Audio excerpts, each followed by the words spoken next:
Share करता हूँ।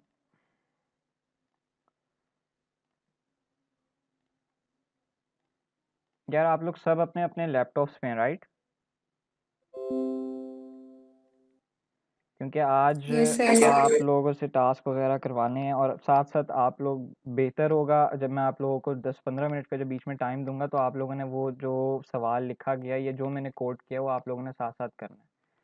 तो लेट्स बिगिन। बिस्मिल्लाहिर्रहमानिर्रहीम। प्रीवियस लेक्चर की समरी एक छोटी सी, कि हमने लास्ट लेक्चर में क्या पढ़ा था। लास्ट लेक्चर में हमने ऑपरेटर्स पढ़े थे, और ऑपरेटर्स की टाइप्स थी। ऑपरेटर्स क्या थे? जो कि प्रोसेसिंग परफॉर्म करवाते हैं, और उनकी टाइप्स हमने 4 टाइप्स के अंदर उनको कैटेगराइज करवाया था: अरिथमेटिक, लॉजिकल, रिलेशनल एंड आपका arithmetic, logical, relational and fourth किसी को टाइप याद है? मेरे जहन से निकल गई है। हमने ये 3 ही पढ़ी थी फताह भाई। नहीं, 4 पढ़ाई थी यार मैंने। इंक्रीमेंट डिक्रीमेंट था एक मेरे ख्याल पे। अरिथमेटिक है, लॉजिकल है, जस्ट अ मोमेंट, गूगल कर रहा रिलेशनल। हूँ। Relational, arithmetic, operation, arithmetic, okay, relational भी है, जस्ट अ मोमेंट। लॉजिकल। और लॉजिकल भी है, लेकिन आई थिंक मैंने ये दिन मिसलेनियस। अरिथमेटिक है, रिलेशनल है, लॉजिकल है एंड असाइनमेंट असाइनमेंट हो गया। ऑपरेटर्स। एग्जैक्टली, मेरे बिल्कुल जहन से निकल गया था। ओके, तो ये हमने टाइप्स ऑफ ऑपरेटर्स पढ़े थे। सॉरी एवरीवन, मेरे थोड़ा मैं ज़रा आज थका हूँ, इस तरह से ये हुआ। बेसिक स्ट्रक्चर पढ़ा था हमने सी प्लस प्लस प्रोग्राम का, कि एक बेसिक स्ट्रक्चर क्या था वो मैंने आप लोगों को बताया था, कि हैशटैग इंक्लूड आईओ स्ट्रीम और using S T D int main, और उसके बाद रिटर्न 0 तक। अब हमना का क्वेश्चन था कि रिटर्न का दोबारा बता देगा। हमना रिटर्न एक्चुअली जो है, लेट मी शो यू कि रिटर्न एक्चुअली है क्या चीज़। मैंने कल भी बताया था कि जो keyword return is actually a keyword. ये क्या करता है, जब हमने इसको किसी फंक्शन के अंदर लिखा हुआ है, जस्ट सो मैं अगर इसी को खोल लेता हूँ, मैं आप इंट मेन का फंक्शन ही ओपन अप कर लेता हूँ, और यहाँ पर हम रिटर्न 0 लिख लेते हैं। तो रिटर्न 0 का मेनली काम सिर्फ इतना है कि वो वैल्यू जो है वो इस फंक्शन को रिटर्न करता है। ये आगे एडवांस लेवल जब मैं टॉपिक्स आगे पढ़ाऊंगा फंक्शंस के, तब आपको इसकी सही समझ में आएगी कि ये एक्चुअली करता है कि ये बस यहाँ से वैल्यू कुछ भी जो इसके आगे पड़ी है वो उठाता है और इधर फंक्शन को पकड़ा देता है, ताकि जब नेक्स्ट हमने जब फंक्शन के साथ मैनिपुलेशन करनी है, उसमें से कोई आउटपुट निकलवाना है, तो हम उसको यूज़ कर सकें। I hope this answers your question. Think किसी ने ज्वाइन करना था, मैं हसन शहबाज। ठीक है। अच्छा, उसके बाद हमने पार्ट्स पढ़े थे। पार्ट्स क्या क्या थे उसके पार्ट्स हमारे पास? जो थे, पहला था हमारे पास हैशटैग इंक्लूड, जो कि प्री प्रोसेसर डायरेक्टिव होता है। हैशटैग इंक्लूड को प्री प्रोसेसर डायरेक्टिव क्यों कहते हैं? वो इस तरह से था कि वो एक जो लाइब्रेरी फाइल है, उसका जितना भी कोड है उसको टेक्स्ट के अंदर कन्वर्ट करता है और हमारी फाइल के साथ अटैच कर देता है। तो this was called as the preprocessor directive. ठीक है। और उसके बाद हमने पढ़ा था कि आईओ स्ट्रीम एक्चुअली है क्या चीज़। आईओ स्ट्रीम जो है वो आपके पास एक लाइब्रेरी है, एक header file. C plus plus के अंदर इसको हेडर फाइल बोला जाता है, लेकिन वैसे जो है लाइब्रेरीज यूज़ होती हैं आगे। अब लाइब्रेरी के अंदर क्या, लाइब्रेरी, फंक्शन, लाइब्रेरी और फ्रेमवर्क, 3 चीज़ें पढ़ाई गई थी। फंक्शंस फंक्शंस होते हैं कि वो आपने एक दफ़ा कोई कोड लिखा है, उसको आपने एक दफ़ा लिख कर स्टोर कर दिया किसी एक फ़ाइल के अंदर, और उस फाइल को आप उस कोड को दोबारा बार बार यूज़ करने के लिए आप स्टोर कर देते हो, ताकि नेक्स्ट टाइम जब आपने वो कोड करना है तो आपको बार बार वो चीज़ दोबारा ना लिखनी पड़े। फॉर एग्जांपल कैलकुलेटर का प्रोग्राम था, तो हमने कैलकुलेटर का प्रोग्राम एक दफ़ा लिख दिया, नेक्स्ट टाइम हम सिर्फ फंक्शन को बुलाएंगे और वो फंक्शन जो है हमारा सारा काम कर देगा, हमें कोड दोबारा लिखने की ज़रूरत नहीं प्रोसेसिंग के लिए। नेक्स्ट अप, एक्चुअली फंक्शन तो ये हो गया आपका। अब हमने फंक्शन को एक फाइल के अंदर पैक करके फाइल सेव कर दी, वो हमारी हो गई लाइब्रेरी। मिक्सचर, अब बहुत सारी लाइब्रेरीज का जो कलेक्शन होगा उसको हम फ्रेमवर्क कहेंगे। तो आईओ स्ट्रीम जो लगता है हैशटैग इंक्लूड के साथ जो ऊपर लगता है, वो एक्चुअली एक लाइब्रेरी फाइल थी। और उसके बाद यूजिंग नेम स्पेस एसटीडी था, वो हमारे कंपाइलर को बताता है कि स्टैंडर्ड नेमिंग स्ट्रक्चर जो है, वो नोमेनक्लेचर कह लें या क्या कहते हैं, टर्मिनोलॉजी जो स्टैंडर्ड है आईओ स्ट्रीम लाइब्रेरी का, वो यूज़ करना है। यानी वो कीवर्ड्स को सारे जो है ना वो इसी तरीके से रिकग्नाइज करता है यूजिंग नेम स्पेस एसटीडी के साथ। फिर हमारा आगे इंट मेन था, ये फंक्शन था, वो आप लोगों को मैंने बता दिया, ये एक फंक्शन है और इसके अंदर रिटर्न 0 लगता है। रिटर्न 0 का क्या काम है, ये एक वैल्यू उठाता है और फंक्शन को वापस प्रोवाइड कर देता है। कल तक का हमारा काम इतना ही था, पार्ट्स हो गए थे, उसके बाद हमने VS कोड की इंस्टॉलेशन की थी। आई होप सो कि यहाँ पर सबकी VS कोड की जो इंस्टॉलेशन है वो सक्सेसफुल रही है और मतलब अब सबका कोड चल रहा है, right? Okay Hasan Shahbaz, okay great. अच्छा, ना मूविंग ऑन, आज का जो एजेंडा है वो आज थोड़ा सा लेंथी है, तो काफ़ी सारी चीज़ें कवर अप करवानी है मैंने। तो सबसे पहले तो जो आपको आज से असाइनमेंट्स मिलेंगी उसके बारे में बताऊंगा और एक्चुअली आप लोगों ने कोड करना कैसे है। आप लोगों को याद होगा मैंने एल्गोरिदम का एक टॉपिक करवाया था कि एल्गोरिदम क्या होता है और एल्गोरिदम हम लोग लिखते कैसे हैं। आप लोगों को कोई भी प्रोग्राम आता है, कोई सवाल आता है, फॉर एग्जांपल क्वेश्चन है आप लोगों के पास, हाउ टू, यार मैं जो आपको एक प्रोसीजर बताने लगा हूँ ना, एक प्रोग्राम या किसी प्रॉब्लम को सॉल्व करने का, प्रोग्राम लिखने का, इसको अगर आप लोग फॉलो करेंगे ना और इसको आदत बना लेंगे तो आप किसी भी किस्म का सवाल सॉल्व कर सकते हैं, मुश्किल से मुश्किल। बहुत इजी अप्रोच है ये। अब मेरे पास सवाल है, सवाल क्या बल्कि मेरे पास सवाल है कि ना ऐड टू नंबर्स 5 एंड 10। मेरे पास अब ये सवाल आया, मैं क्या करूँगा, अब आप लोगों के सामने जब सवाल आ गया, मैं आप लोगों को एक एग्जांपल बता रहा हूँ कि आप जब आप लोगों को मैं असाइनमेंट्स दूंगा और आप जब सवाल आएंगे तो आप लोगों ने करना क्या है। पेपर पेंसिल हर बंदे के पास होनी चाहिए। अब मैं यहाँ से तो नहीं देख सकता आप लोगों के पास है कि नहीं, लेकिन अगर आप लोग फॉलो नहीं करेंगे तो आप लोग का अपना नुकसान है। हमेशा हमेशा जब भी सवाल आए पहले पेपर पेंसिल के ऊपर इसका एल्गोरिदम लिखना है, इसमें क्या स्टेप्स इन्वॉल्व होंगे, आप समझें, प्रॉब्लम को ब्रेक करें पार्ट्स के अंदर। पहले वो हमें क्या डाटा दे रहा है, उसने हमें क्या डाटा दिया, 5 और 10 हमारे पास जो डाटा है। उसके बाद वो हमें क्या रहा है, हमसे मांग क्या रहा है, वो हमसे उन दोनों का सम मांग रहा है और वो कह रहा है इन दोनों को ऐड कर दो। अब हमें समझ में आ गया डाटा क्या था और इसको ऐड करना था, हमने 5 + 10 किया और इज इक्वल टू हमने उसका आंसर निकाल लिया 15। ये सब आपके पास पेपर के ऊपर वर्किंग होनी चाहिए। Now coming on to the algorithm, अब एल्गोरिदम लाजमी लिखना है। जो भी सवाल आएंगे वो अभी मैं थोड़ी देर में असाइनमेंट की फाइल भी दिखाऊंगा आप लोगों को। बहुत इजी से सवाल हैं, लेकिन हो सकता है कुछ लोगों को टाइम लगे, कुछ लोग बहुत जल्दी से कर लें। इस वजह से टाइम भी हमने उसको काफ़ी, मैंने डेडलाइन उसकी काफ़ी आगे रखी है। जब भी सवाल आएगा आपने क्या करना है, पहले जस्ट अ मोमेंट। अच्छा, अब 8:15 से टाइम ऊपर हो गया, अब मैं किसी को एंटर नहीं करूँगा मीटिंग के अंदर। जब भी सवाल आएगा आपने क्या करना है, उसको पहले ब्रेक डाउन कर लेना है उसी तरीके से, और ब्रेक डाउन करके उसको जो है समझ लेना है कि प्रॉब्लम क्या क्या रही है। एक दफ़ा आपको प्रॉब्लम समझ में आ गई उसके बाद आपने उसके स्टेप्स लिख लेने हैं कि इस प्रॉब्लम को सॉल्व कैसे करना है, और ये स्टेप्स वही हैं आपके जो कि मैंने आप लोगों को पढ़ाया था। Algorithms are actually step by step solution of any problem. आप लोगों ने सबसे पहले हर सवाल का एल्गोरिदम लिखना है, एल्गोरिदम लिखने के बाद कोड करना है। अगर आप लोग डायरेक्ट कोड के ऊपर जंप करेंगे, there is a possibility you will mess up और भूल जाएंगे या बीच में कंफ्यूज हो जाएंगे ये क्या करना है, कैसे करना है।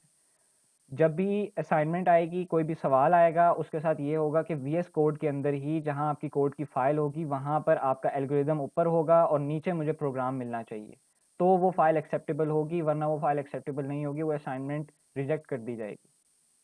Is that clear? यहाँ तो कोई सवाल तो नहीं है एल्गोरिदम के हवाले से, किसी भी चीज़ के हवाले से? Clear sir. Okay. Code run नहीं हो रहा। नवाज आसिम, आपने वीडियो देखी थी जिसका मैंने लिंक शेयर किया था डिस्कॉर्ड पे भी और व्हाट्सएप पे भी? Nawaz Asim left the meeting, अच्छा जी, ठीक है। Okay, moving on. Dry run, शायद किसी ने नाम सुना हो या शायद ना सुना हो। ड्राई रन में बताता हूँ क्या होता है। ड्राई रन इज एक्चुअली, आपने कोड लिख लिया अपना, कोड आपके सामने लिखा हुआ है। फॉर एग्जांपल मेरे पास VS कोड ओपन नहीं है, let me just open this up. आप लोगों के सामने किसी भी किस्म का कोड फाइल पड़ी हुई है, जस्ट अ मोमेंट।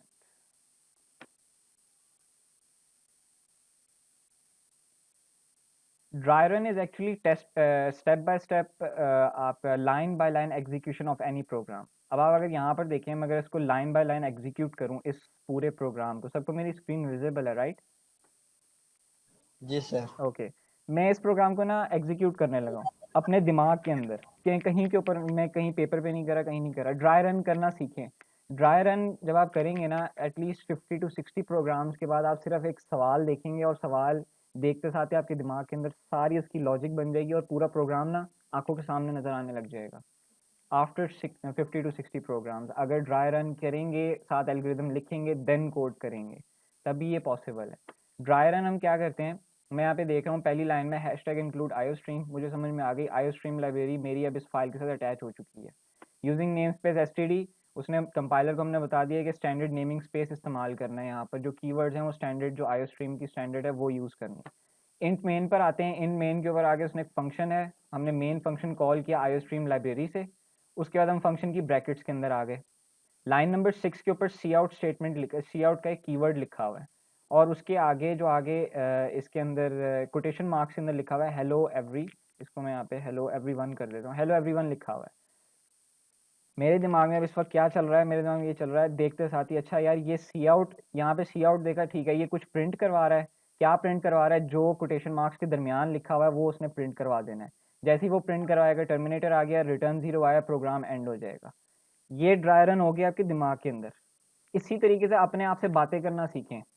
जो अपने आप से बातें कर लेगा वो सक्सेसफुल डेवलपर बन जाएगा। बिलीव मी 90% ऑफ डेवलपर्स अपने आप से बातें करते हैं और अपने आप से बातें करने में ना बहुत सारे मुश्किल और बहुत सारी प्रॉब्लम्स का सोल्यूशन निकल आता है। तो कुछ लोग कहते हैं अपने आप से बातें करने वाला पागल होता है, लेकिन डेवलपर इंसान नहीं होता, तो वो फिर पागल वाली उसमें नहीं आता, कैटेगरी में नहीं आता। एनीवेज, यहाँ तक ड्राई रन का समझ में आ गया कि ड्राई रन किस तरीके से करने के, कोई मैं और एग्जांपल दूं?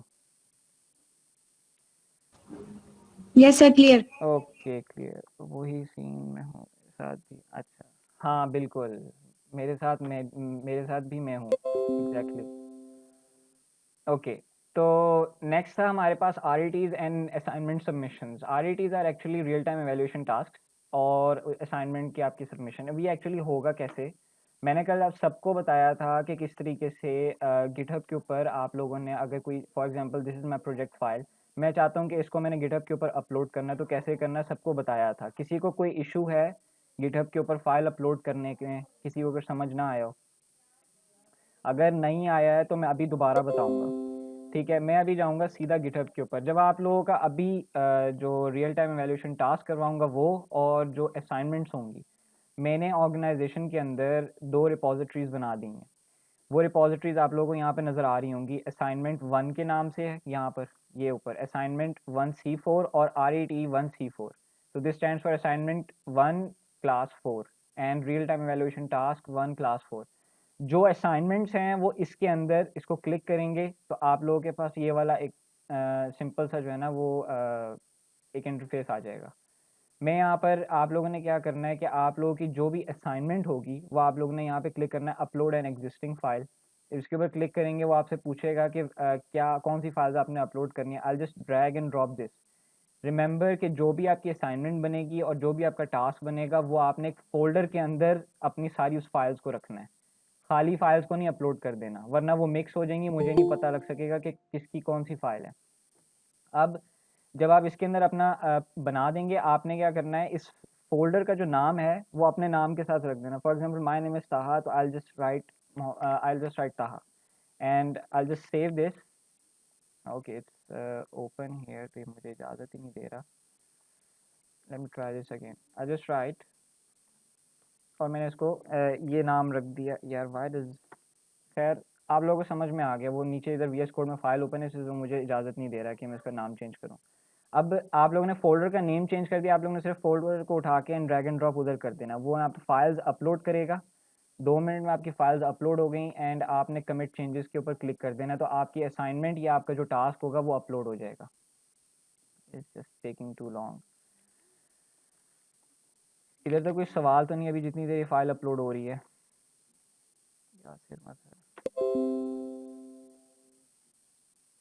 ये मैं अभी आप लोगों को बता रहा हूँ किस तरीके से असाइनमेंट्स अपलोड होनी है और किस तरीके से आप लोगों ने अपने टास्क अपलोड करने हैं, और ये टास्क यहीं पर ही व्यू होंगे, ताकि कोई भी अगर टास्क के अंदर गलती होगी या कोई कोड के अंदर इशू होगा तो मैं आप लोगों को यहीं से जो हूँ डायरेक्ट कर सकता हूँ कि क्या मसला वगैरह है आपका।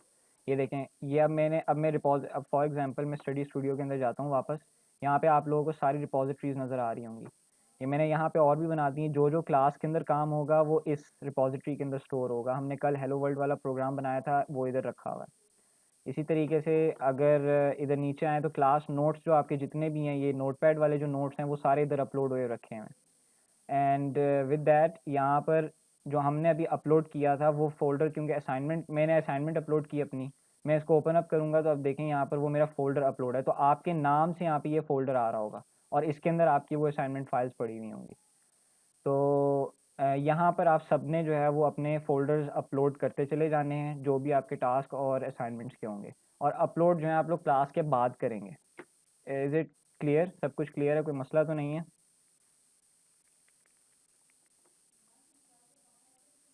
अब्दुल्ला, सर ये आपने गिटहब खोला हुआ है? पानी दो यार। हाँ जी आयशा, गिटहब ही खोला हुआ है, ये गिटहब का ही इंटरफेस है, आपको नज़र आ रहा है? ये वैसे यस सर। आप लोगों के पास वैसे वो आता है, अगर आप लोगों को नहीं पता कि किस तरीके से ऑर्गेनाइजेशन एक्सेस करनी है, प्रोफाइल पे जब आप जाएंगे तो नीचे यहाँ पे ऑर्गेनाइजेशन के नाम से 2 आ रही होंगे। अब जिस जिसके पार्ट होंगे, आप स्टडी स्टूडियो पे क्लिक करेंगे तो आपके सामने रिपॉजिटरीज आ जाएंगी।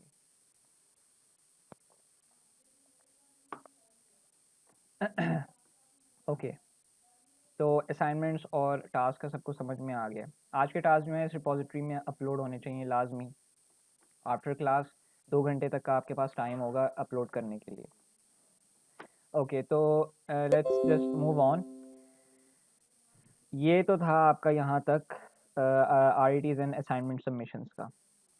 अब हम आ जाते हैं कोड के ऊपर, और आज हम आउटपुट प्रोग्राम्स से स्टार्ट करेंगे कि आउटपुट एक्चुअली हम लोग किस तरीके से लेकर आते हैं। इसके अंदर एक आउटपुट तो आप लोगों को करवा ही दिया, हेलो एवरीवन के नाम से सबको समझ में आई गई होगी कि आउटपुट कैसे करवाते हैं। आउटपुट करवाने के लिए जो कीवर्ड यूज़ किया जाता है, उस कीवर्ड को कहते हैं cout. That stands for well, I don't know what that stands for, लेकिन cout is a keyword and keyword जो अब ये कीवर्ड किस लिए यूज़ होता है? To display output on terminal screen. आपके जो भी जो आपने जो कोटेशन मार्क्स के अंदर लिख दिया वो एज इट इज़ स्क्रीन के ऊपर शो हो जाएगा। काफ़ी लोग इसको कंफ्यूज कर देते हैं। अब मैं आप लोगों को इसमें थोड़ी सी चीज़ें बतानी है। इसका सिंटेक्स देख लें सारे। इसका सिंटेक्स, इसका तरीका लिखने का कैसा है। इसका सिंटेक्स ये है कि आपने सी आउट लिखना है, उसके बाद 2 लेस देन के सिंबल्स डालने हैं। लेस देन के सिंबल्स के बाद आप लोगों ने डबल कोटेशन मार्क्स डालने हैं और उसके बाद एक टर्मिनेटर डाल देना है। अब आप जो चीज़ डिस्प्ले करवाना चाहते हैं स्क्रीन के ऊपर, आपने वो इन कोटेशन मार्क्स के दरमियान लिख देना है। फॉर एग्जांपल यही एक एग्जांपल है, हेलो वर्ल्ड। तो क्या होगा जब मैं इसको रन करूँगा, ये मेरे पास एज इट इज़ स्क्रीन के ऊपर डिस्प्ले हो जाएगी। वेयर एज यहाँ पर एक और सिनेरियो है जिसके अंदर आप जो है वो सी आउट करवाते हैं। कोई वेरिएबल है, आपने उसकी वैल्यू निकाल कर डिस्प्ले करवानी है। तो जब भी किसी वेरिएबल की वैल्यू डिस्प्ले करवानी है स्क्रीन पर, आप ये वाले कोटेशन मार्क्स यूज़ नहीं करेंगे। आई रिपीट कि ये वाले कोटेशन मार्क्स तब यूज़ नहीं होंगे जब वेरिएबल की डिस्प्ले करवानी है value. You will just right the variable name over here. Variable name लिखेंगे और टर्मिनेटर लगा देंगे, जो भी वेरिएबल नेम है। अब मैं इसका एग्जांपल बताता हूँ कि what do I mean by this. दोनों अलग-अलग चीज़ें हैं। अब इसको फर्दर कोड के साथ एक्सप्लेन करते हैं। मेरे पास ये डमी बनी हुई है, मैं इसी के अंदर काम स्टार्ट करूँगा। ठीक है, सबसे पहला तो मैं सी आउट करवाऊँगा वही सिंपल सी आउट, और that is the string output. मैं यहाँ पर जो ना वो हेलो एवरीवन मैंने ये इस तरह लिखा, और इसको मैंने यहाँ पर रिटर्न 0 नहीं लगाया। इसको मैंने सेव किया, and as soon as I save this मैं इसको रन करूँगा तो यहाँ पे सबको नज़र आ जाएगा। Just a moment. ओके, ये इसने यहाँ पर hello world hello everyone print कर दिया। ये सबको विजिबल होगा यहाँ पर, राइट। अब इसने ये तो प्रिंट कर दिया क्योंकि ये मैंने जो है वो इसके अंदर लिखा हुआ था, कोटेशन मार्क्स के अंदर लिखा हुआ था। फॉर इंस्टेंस हाँ, मैं चाहता हूँ कि मैं जो हूँ इसको कमेंट आउट कर देता हूँ। अभी मैं बताता हूँ, इसको कमेंटिंग का भी बताऊँगा, ये मैंने अभी क्या किया है। Just hold on. मैं चाहता हूँ कि अब जो है मैं यहाँ पर एक सी आउट करवाऊँ किसी वेरिएबल की वैल्यू, जो भी मैं बता रहा था कि वेरिएबल की वैल्यू जब भी आउटपुट करवानी है तो उसको कोटेशन मार्क्स के अंदर नहीं लिखना। मैं क्या करूँगा, मैं पहले एक वेरिएबल ऑब्वियसली डिक्लेयर करवाऊँगा। एक वेरिएबल मैंने डिक्लेयर किया var1 के नाम से। आई जस्ट डिक्लेयर दिस, ये मैंने उसको यहाँ पे डिक्लेयर कर दिया। नेक्स्ट लाइन पर आऊँगा, मैं क्या करूँगा, मैं यहाँ पे var1 लिखकर var1 इज इक्वल्स टू 10, ठीक है, मैंने इसको इनिशियलाइज कर दिया। ये इनिशियलाइजेशन स्टेप था, ये डिक्लेरेशन स्टेप था, ये नीचे वाला जहाँ मैंने उसको वैल्यू दी ये इनिशियलाइजेशन स्टेप हो गया। अब मैं चाहता हूँ ये जो var1 के अंदर 10 पड़ा हुआ है ये प्रिंट हो जाए, तो मैं डायरेक्टली इस 10 को प्रिंट नहीं करवा सकता, आई मीन करवा सकता हूँ, लेकिन वेरिएबल की वैल्यू को प्रिंट करवाने के लिए मुझे कुछ ऐसा लिखना पड़ेगा, सी आउट, उसके बाद 2 लेस देन के सिंबल्स और विदाउट एनी कोटेशन मार्क्स मैं यहाँ पर वेरिएबल का नाम लिख दूंगा, that is var1, and as soon as I write var1, save this file and I run it, तो देखें आउटपुट कैसा होगा। आउटपुट कुछ ऐसा आएगा यहाँ पर, हेलो एवरीवन, एंड ये देखें 10 प्रिंट हो गया आपका इधर। Is it clear? यहाँ तक क्लियर है सबको, राइट? कोई मसला? सर इसको थोड़ा सा रिपीट कर देंगे प्लीज। इसको थोड़ा सा रिपीट कर दें यार। मैंने यही बताया कि सी आउट करवाने के ना दो तरीके हैं। अगर आपने एक स्ट्रिंग सी आउट करवाना है, यानी स्ट्रिंग कोई भी सेंटेंस सी आउट करवाना है, तो आप जैसा अगर आप चाहते हो आपने जो कोड के अंदर इधर लिखा है वो एज इट इज़ आपकी डिस्प्ले आउटपुट स्क्रीन के ऊपर शो हो, तो आप कोटेशन मार्क्स यूज़ करोगे। यहाँ पे मैं चाहता था कि ये हेलो के स्पेलिंग गलत लिखे हुए हैं मैंने, सॉरी। मैं चाहता था कि इधर हेलो एवरीवन जो है वो डिस्प्ले, जैसे मैंने यहाँ लिखा है हेलो एवरीवन वहाँ डिस्प्ले हो स्क्रीन के ऊपर, तो मैंने इधर इसको कोटेशन मार्क्स के अंदर लिख दिया। This is basically known as a string, ये स्ट्रिंग आउटपुट हो रहा है आपका। और अगर मैं चाहता हूँ कि किसी वेरिएबल की वैल्यू, जैसे कि मैंने यहाँ पे var1 एक वेरिएबल बनाया था, मैं चाहता हूँ यार वेरिएबल की वैल्यू जो है वो मैं डिस्प्ले करवाऊँ आउटपुट पे, तो मैं यहाँ पे कोटेशन मार्क्स नहीं लगाऊंगा सी आउट स्टेटमेंट के साथ, मैं डायरेक्टली सी आउट लिख कर 2 लेस देन के साइन लगाकर और वेरिएबल का नाम लिख दूंगा, वो है इधर var1। वो नाम लिख कर मैंने इस फाइल को सेव किया और मैंने यहाँ पे रन कर दिया। As soon as I run the file, वो पहले हेलो एवरीवन प्रिंट कर देगा और उसके बाद ही मेरी वेरिएबल की वैल्यू प्रिंट कर देगा। वेरिएबल var1 की वेरिएबल जो वैल्यू थी वो 10 थी, वो उसने यहाँ पे प्रिंट कर दी। ओके,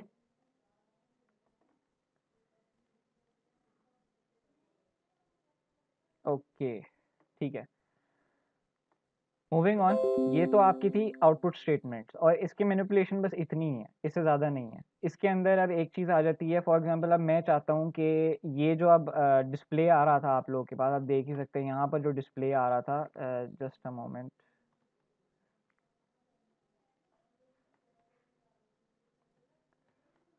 मैं चाहता हूँ कि जो डिस्प्ले मेरे पास आ रहा है अब ये हेलो एवरीवन और 10 जो है वो एक साथ आ रहा है, मतलब एक ही लाइन पर आ रहा है। मैं चाहता हूँ ये नेक्स्ट लाइन पर आ जाए, तो मैं यहाँ पे एक एस्केप सीक्वेंस यूज़ कर लूँगा, दैट्स यूज्ड फॉर, ये यूज़ होता है कि आप इसको नेक्स्ट लाइन के ऊपर लेकर जाना हो अगर आपने किसी भी टेक्स्ट को। तो इसमें दो किस्म के एस्केप सीक्वेंसेस हैं न्यू लाइन के लिए, एक एंड एल के नाम से है और एक जो है वो स्लैश एन के नाम से। मैं दोनों का यूज़ बताता हूँ कि कैसा होता है। जो बैक स्लैश एन होता है वो यहाँ पर इस्तेमाल किया जाता है, आई थिंक सो यही वाला बैक स्लैश था। जस्ट अ मोमेंट, कौन ऐड हो रहा है यहाँ पर?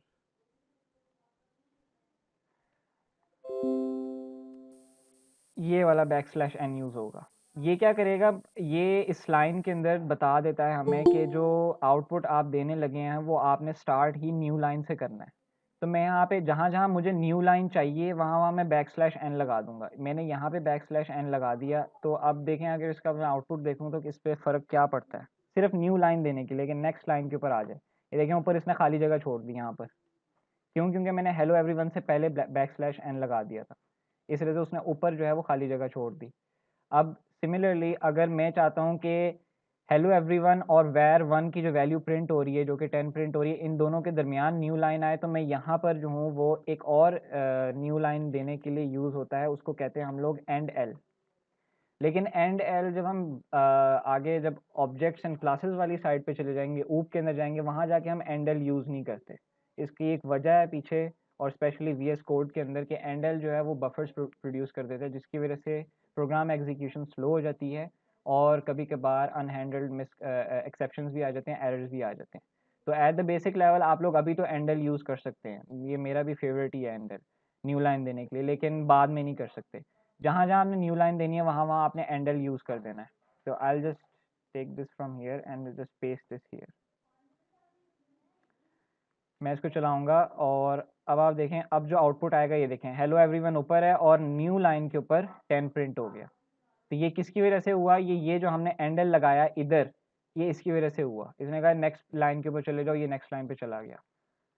और अभी स्टार्टिंग में आप लोग न्यू लाइन के लिए ना एंडल ही यूज़ करें सब, जहाँ जहाँ मैं न्यू लाइन देते चले जाने आप वहाँ पे एंडल यूज़ करें। फॉर एग्जांपल मैं एक और सी आउट की लाइन लिख देता हूँ यहाँ पर, और मैं यहाँ पर ना दोबारा स्ट्रिंग एक आउटपुट करवाता हूँ कि माय नेम इज़ ताहा and I just want this, कि ये यहाँ पर जो है ना प्रिंट हो जाए। अब ध्यान रहे कि जब एंडल यूज़ करना है वो आपने कोटेशन मार्क्स के अंदर नहीं यूज़ कर देना। कोटेशन मार्क्स के अंदर कभी भी नहीं यूज़ करना एंडल, वरना वो एंडल को प्रिंट करवा देगा स्क्रीन पे। कोटेशन मार्क से बाहर आके टर्मिनेटर से पहले आपने यहाँ पर एंड एल यूज़ करना है। कोटेशन मार्क से बाहर आके यहाँ पे 2 लेस देन के साइन डाल के एंड एल लिखकर और इसको सेव कर देना है। यहाँ पर भी देखें इधर, अब मैं चाहता हूँ वेरिएबल के बाद जो अगला जो प्रिंट हो, ये माय नेम इज़ ताहा जो प्रिंट हो, ये नेक्स्ट न्यू लाइन के ऊपर हो। तो मैं यहाँ पर भी 2 लेस देन के साइन लगाऊंगा, एंड एल लिख दूंगा। ये वेरिएबल के साथ भी इसी तरीके से काम करेगा। और अब मैं जब इसको प्रिंट करूँगा, ये देखें ये रहा मेरा इधर output, hello everyone 10 and new line के ऊपर माय नेम इज़ ताहा। इधर तक क्लियर है सबको न्यू लाइन पे किस तरीके से लेकर जाना है? सारे कोई इश्यूज वगैरह तो नहीं है किसी को?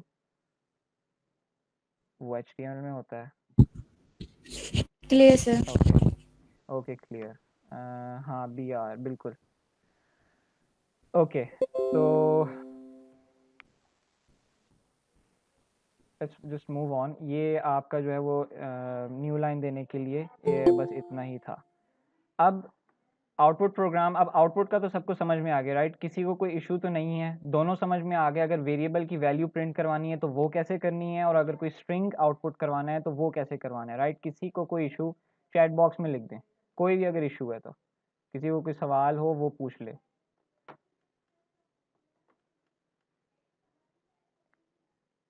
ओके कोई मसला नहीं है। अच्छा, अब जो हमारे पास जो नेक्स्ट टॉपिक है वो हमारा है वेरिएबल वैल्यूज़ की, वेरिएबल की जो वैल्यूज़ हैं उनको चेंज करना। अच्छा, I just raze all of this, इसको कमेंट कर दूंगा। अच्छा, मैं अब यहाँ पर एक वेरिएबल डिक्लेयर करने लगा हूँ var1 के नाम से दोबारा, और मैं यहाँ पर इसको जो है ना डिक्लेयर करता हूँ, एक var1 वेरिएबल डिक्लेयर किया, ठीक है। इसी तरीके से मैंने यहाँ पर एक और वेरिएबल डिक्लेयर किया var2 के नाम से, एंड देन मैंने क्या किया, var1 को वैल्यू दे दी 10, और जो var2 थी, var2 जो वेरिएबल मेरे पास है, मैंने उसको वैल्यू दे दी 40। ये दो मैंने इनको वैल्यूज़ दे दी हैं, ये दोनों इनिशलाइज हो गए हैं। var1 10 वैल्यू के साथ इनिशलाइज हो गया, var2 जो है वो 40 वैल्यू के साथ इनिशलाइज हो गया। अब मैं क्या करता हूँ, मैं यहाँ पर दोबारा लिखता हूँ var1 इज इक्वल टू 45, और मैं सी आउट करवा देता हूँ सी आउट करवाना है मैंने वेरिएबल 1 वैल्यू, और मैं यहाँ पर दोबारा सी आउट लगाता हूँ। मैं ये लेंथी कोड इस तरह से कर रहा हूँ ताकि किसी को कोई कन्फ्यूजन ना हो। अभी मैं इसको शॉर्ट करना भी सिखाऊंगा, ठीक है? अगर किसी को लग रहा है कि मैं बहुत लेंथी कोड करूँ या मुझे आता नहीं है, तो आप लोग इस तरह से मैं इजी बिल्कुल करवा रहा हूँ। ये मैं एक लाइन, ये 3 लाइन के अंदर भी सारा कोड हो सकता है। मैं दोबारा सी आउट करवाऊँगा, और अब इस दफ़ा जो ना मैं वेरिएबल 1 की वैल्यू जो ना वो प्रिंट करवाऊँगा। मैं यहाँ पे वेरिएबल 1 की वैल्यू प्रिंट करवाता हूँ। तो कोई मुझे बताएगा कि जो वेरिएबल 1 की वैल्यू होगी वो क्या आएगी आउटपुट में?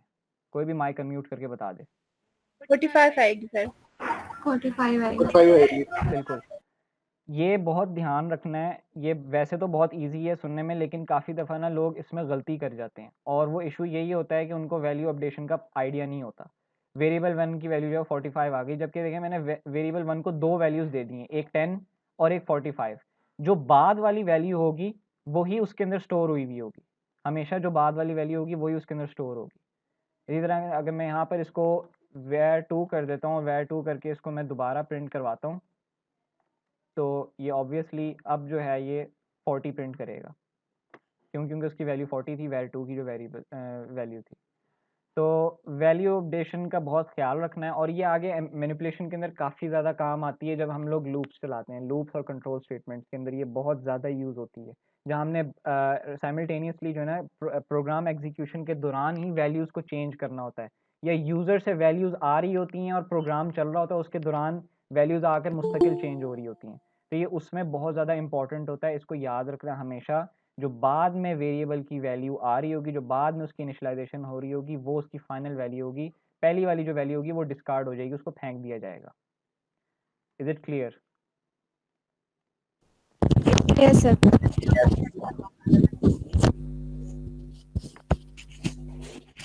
यार यहाँ पर काफ़ी सारे लोग हैं जो कि 8 सवा 8 के बाद ज्वाइन कर रहे हैं। मैं सिर्फ इस वजह से ज्वाइन करवा रहा हूँ क्योंकि आप लोग स्टिल आ रहे हैं, वरना मैंने ग्रुप के अंदर क्लियरली मेंशन किया था कि सवा 8 के बाद किसी को इजाज़त नहीं होगी, और ये नेक्स्ट वीक से आपको वाकई नहीं होगी इजाज़त।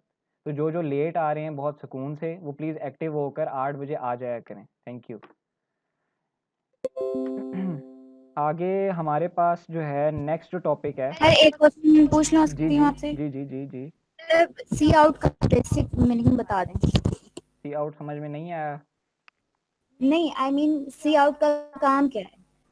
सी आउट इज बेसिकली ये कीवर्ड, ये सिर्फ डिस्प्ले करवाता है आउटपुट स्क्रीन के ऊपर, सिर्फ डिस्प्ले करवाना है। यानी कि अगर हमने कोई भी डाटा मतलब कि अपलोड करना है, मतलब कि हमारे शो हो, तो हम सी आउट को यूज करेंगे। एग्जैक्टली आप मतलब आप बोलते हैं तो हम लोग मुंह से बोलते हैं, राइट? तो हमारा जो यस जो हमारा मुंह है वो बोलने का एक मीडियम है, हमने उसके थ्रू बोलना जी। है। तो यहाँ पर भी सी प्लस प्लस जो आपसे बातें करेगी, या यूज़र से जो आप प्रोग्राम बनाते हैं और जो यूज़र से जो बात होगी सारी, वो सी आउट से होगी। इस सिंपल आउटपुट देने के लिए जितना भी आउटपुट है वो सी आउट ने देना है, जितना भी आउटपुट है, चाहे वो किसी वेरिएबल की वैल्यू हो, चाहे वो कोई स्ट्रिंग हो, चाहे वो कोई पैराग्राफ ही आपने क्यों ना लिखा हो, वो सारा आउटपुट जो है वो सी आउट से आएगा। Okay sir, clear. अच्छा, तो अब आगे वेरिएबल वैल्यूज़ भी समझ में आ गई सबको, ठीक है? अब एक न्यू कीवर्ड है कॉन्स्ट के नाम से। तो const is actually short for constant. मैं यहाँ पे लिख देता हूँ कि कॉन्स्ट का क्या मतलब है और इसका मकसद क्या है। CONST ये एक कीवर्ड है सी प्लस प्लस का, और इसका जो फुल मीनिंग है वो यही है कि कांस्टेंट। और मेरे ख्याल से यहाँ पे सबको ही समझ में आ गया होगा कि कांस्टेंट का काम क्या होगा। कांस्टेंट एक्चुअली किसी भी वेरिएबल वैल्यू को आप फॉर एग्जांपल आप जहाँ जहाँ कांस्टेंट यूज़ कर लेंगे कीवर्ड, वहाँ पर जो वेरिएबल की वैल्यू है ना वो लॉक हो जाएगी, वो दोबारा चेंज नहीं हो सकती। प्रोग्राम में जैसे मर्जी आप उसको कोड कर दें, अंदर प्रोग्रामर दोबारा चेंज नहीं कर सकता। फॉर एग्जांपल कुछ कांस्टेंट्स हैं, पाई की वैल्यू है 3.14, आप कांस्टेंट लगा के पाई की वैल्यू 3.14 कर देंगे, तो ना उसको प्रोग्रामर चेंज कर सकता है जिसने कोड लिखा है, और ना उसको जो है कोई यूज़र चेंज कर सकता है। तो constant is used for keeping for एक मिनट, मैं इसका भी यूज़ भी बताता हूँ कि इसको किस तरीके से हमने यूज़ करना है। Just a minute.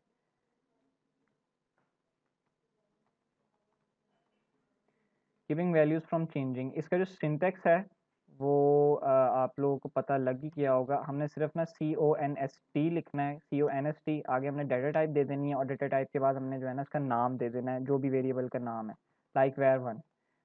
I just have to confirm this कि यहाँ पे डाटा टाइप देनी होती कि नहीं, लेकिन फिर भी मेरे ख्याल से यही है। तो let's just go on to the code, अभी हमें समझ में आ जाएगा कि ये चल रहा है कि नहीं चल रहा। मैंने यहाँ पे int var1 के नाम से यही वाला प्रोग्राम है, मैं इसको दोबारा चलाऊँगा, ठीक है? तो किसी ने भी कंफ्यूज नहीं होना। मैं अब यहाँ पे कॉन्स्ट का जो है वो यूज़ बताने लगा हूँ, किस तरीके से इसको यूज़ करना है। मैंने int var1 लिखा, और मैंने यहाँ पे क्या करना है, मैंने यहाँ var1 के साथ जो है ना CONST लगा देना है।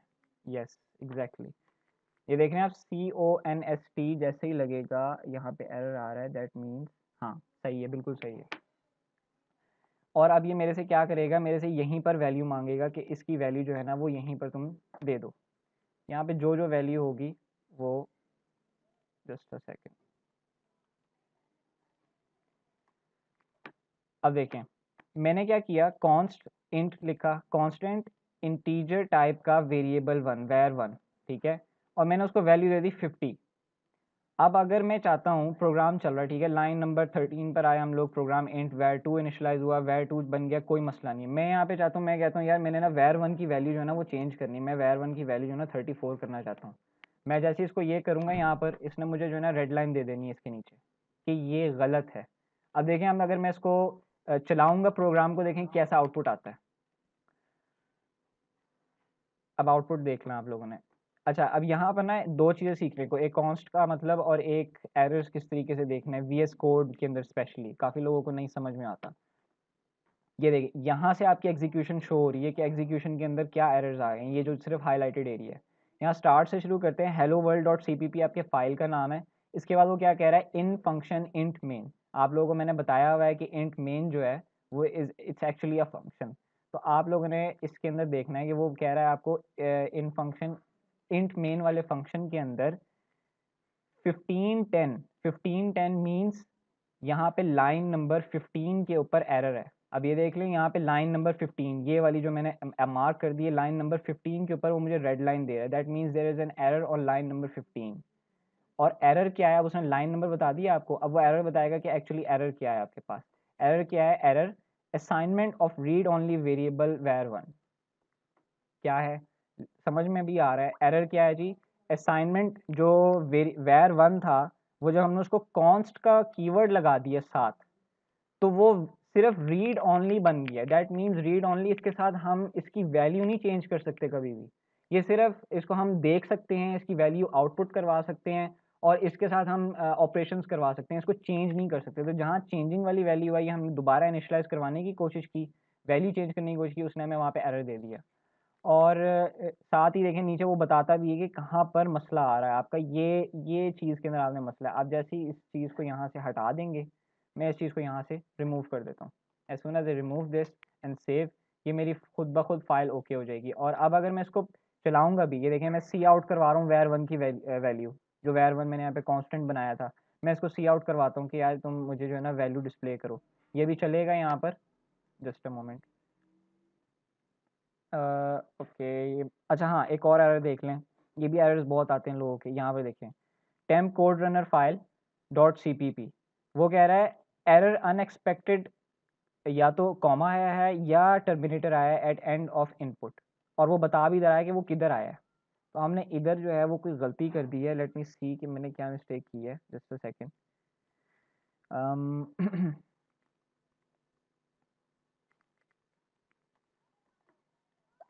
कांस्टेंट, और यहाँ पर ये मसला क्या दे रहा है, या तो मैं कहीं पे मिस कर गया हूँ।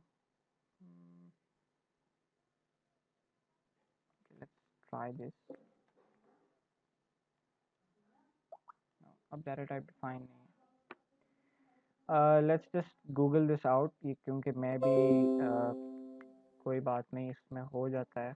और यार गूगल को अपना जो है वो आप लोग प्लीज़ दोस्त बना लें, और जितनी गूगल सर्च हो सकती है वो करें, जितनी ज़्यादा हो सकती है वो उतनी ज़्यादा किया करें। CONST यूज़ कुछ जो अच्छी प्रोग्रामिंग की जो साइट्स हैं वो यही हैं, गीक्स फॉर गीक्स है, प्रोग्रामिज है, यहाँ पर आपको सिंटेक्स मिल जाएगा इसका। could const either before or after the type that is both const int resultant being inst okay, so I don't know what's the issue, लेकिन इसको चल जाना चाहिए था।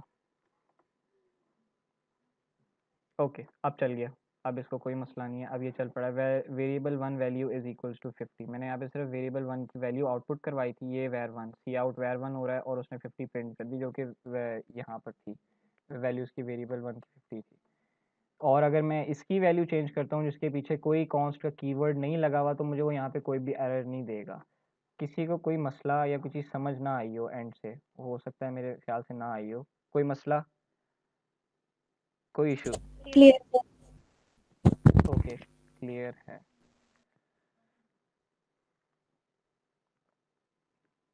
सर ये भी सब टर्मिनोलॉजी जो C++ में बता रहे हैं, JS में भी इनका यही मतलब होगा, लाइक एग्जैक्टली टर्मिनोलॉजीज का नहीं कह सकते, कंसेप्ट सेम है।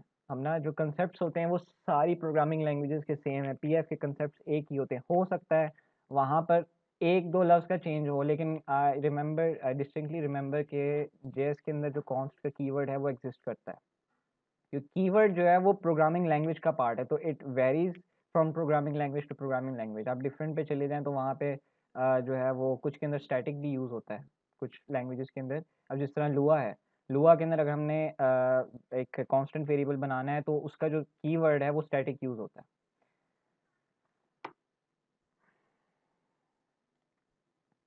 ओके, तो ये तो था आपका कॉन्स्ट का जो है कीवर्ड। ये कॉन्स्ट का कीवर्ड यूज़ होगा, बिल्कुल होगा, और अगर आप करेंगे तो ये अच्छी प्रैक्टिस है। ये आप काफ़ी सारे एरर से जो हैं वो बच जाते हैं, लेकिन एट अ हायर लेवल। तो अभी फ़िलहाल सिर्फ मकसद था कि आप लोगों को पता हो कि कॉन्स्ट का कीवर्ड एग्जिस्ट करता है और इसका यूज़ कैसा है। इसके ऊपर मैं आप लोगों को सवाल भी दूंगा असाइनमेंट्स के कि आप लोगों ने ये करके लाने। तो मूविंग ऑन, हमारे पास जो नेक्स्ट है, अब कॉन्स्ट कीवर्ड हो गया। अब हम लोग जो हैं वो डाटा टाइप्स की तरफ शुरू करेंगे, डाटा टाइप्स के प्रोग्राम्स करना शुरू करेंगे। तो वो बहुत सिंपल होंगे। अच्छा, मैं एक और चीज़ बता दूं, ये जो मैं कमेंट, ये आप ऊपर देख रहे हैं, यहाँ पे मैंने कोड लिखा था और अब ये ग्रे आउट हुआ है और ये चल नहीं रहा। सब देख सकते हैं कि ये ग्रे आउट हुआ है, ये चल नहीं रहा। ये क्यों नहीं चल रहा, इसका मैं रीज़न बताता हूँ। एक चीज़ है प्रोग्रामिंग लैंग्वेज के अंदर जो कि यूज़ होती है, जिसको हम कमेंटिंग कहते हैं। कमेंटिंग का मकसद जो है वो आपके कोड को रीडेबल बनाना है। मोस्टली कोड को रीडेबल बनाना, कमेंट्स ऐड कर देना, किसी चीज़ को डिफाइन कर देना, आगे बता देना इसका मतलब क्या है या मकसद क्या है। मोस्टली कमेंट्स इस वजह से यूज़ होते हैं। लेकिन कमेंट का एक और यूज़ है, वो ये है कि किसी कोड के पीस को आपने कोड को डीएक्टिवेट कर देना है। कोड वहाँ एग्जिस्ट करेगा फाइल के अंदर, लेकिन वो एग्जीक्यूट नहीं होगा। बिल्कुल उसी तरीके से जिस तरह आप लोग यहाँ पे देख रहे हैं कि यहाँ पर वो कोड एग्जिस्ट कर रहा था। अब मैं अगर इसको चलाऊंगा तो अभी दोबारा चल पड़ेगा कोड सारा। अब ये देखें, मैं इसको सेव करूंगा फाइल को, अभी तो मेरे ख्याल से हो सकता है ये एरर भी देगा। फिलहाल तो एरर नहीं दे रहा। मैं इस फाइल को चलाऊंगा, इसने मुझे एरर दे दिया। एरर किधर आ रहा है हमारे पास, हमने इंट var1 डिक्लेयर किया। अच्छा, ये एरर है हमारे पास। ओके, मैं इसको दोबारा चलाता हूँ।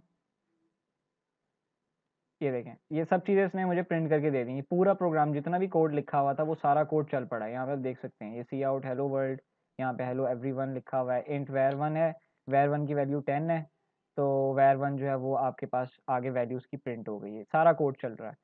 लेकिन अब मैं चाहता हूँ कि इसमें से जो है ना वो सिर्फ और सिर्फ ये हेलो एवरीवन वाली लाइन चले और बाकी सारा कोड जो है वो डीएक्टिवेट हो जाए। मैं क्या करूँगा, इसको सिलेक्ट करूँगा और VS कोड की शॉर्टकट की है Ctrl+बैकस्लैश। जैसे मैं ब्लैक स्लैश प्रेस करूंगा ये डीएक्टिवेट कर देगा और मैं इसको सेव कर दूंगा। अब देखें, कोड एग्जिस्ट कर रहा है लेकिन वो ग्रे आउट हो गया। That means it's not usable, it's not active. ये एग्जीक्यूट नहीं होगा, कंपाइलर इसको इग्नोर कर देगा। ये मेरा टर्मिनल जो है काफ़ी मुझे मसला दे रहा है। क्या हुआ है? Okay, just a moment. Issue किधर आ रहा है?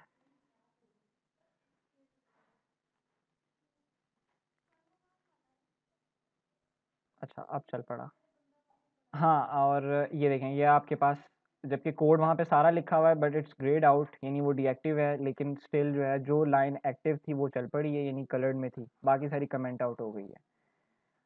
एक और मसला VS कोड के साथ है, कभी कभार हो जाता है, मेमोरी बफर्स की वजह से होता है। वो ये है कि जब आप टर्मिनल के अंदर कुछ चीज़ रन करते हैं तो वो एरर देने लग जाता है बार बार। उसमें घबराना नहीं होता, यानी आप कोड देख रहे हैं, कोड सारा आपका सही है, जिस तरह अभी हो रहा था कोड मेरा बिल्कुल ठीक था, मुझे टर्मिनल में आउटपुट नहीं आ रहा था, एरर दे रहा था। वो ये होता है कि मेमोरी के अंदर बफर्स बहुत ज़्यादा भर जाते हैं, जिसकी वजह से वो आपको गलत आउटपुट देने लग जाता है। आपने क्या करना है, इसको सिर्फ यहाँ से ये जो डिलीट का आइकन बना हुआ है इसके ऊपर क्लिक कर देना है। वो टर्मिनल अब किल हो गया, आई किल्ड द टर्मिनल। और जब आपने न्यू टर्मिनल खोलना है तो उसका क्या तरीका है, कंट्रोल प्लस जो टैब के ऊपर छोटी सी की बनी हुई होती है जिसको हम हाइफन कहते हैं, उसको क्लिक करना है एस्केप के नीचे। उसको आप क्लिक करेंगे तो टर्मिनल ओपन अप हो जाएगा। ये शॉर्टकट कीज हैं सारी। तो यहाँ से फिर आप जो है वो फाइल को एग्जीक्यूट कर सकते हैं। I just execute this file और ये इसने मुझे यहाँ पे हेलो एवरीवन प्रिंट कर दिया।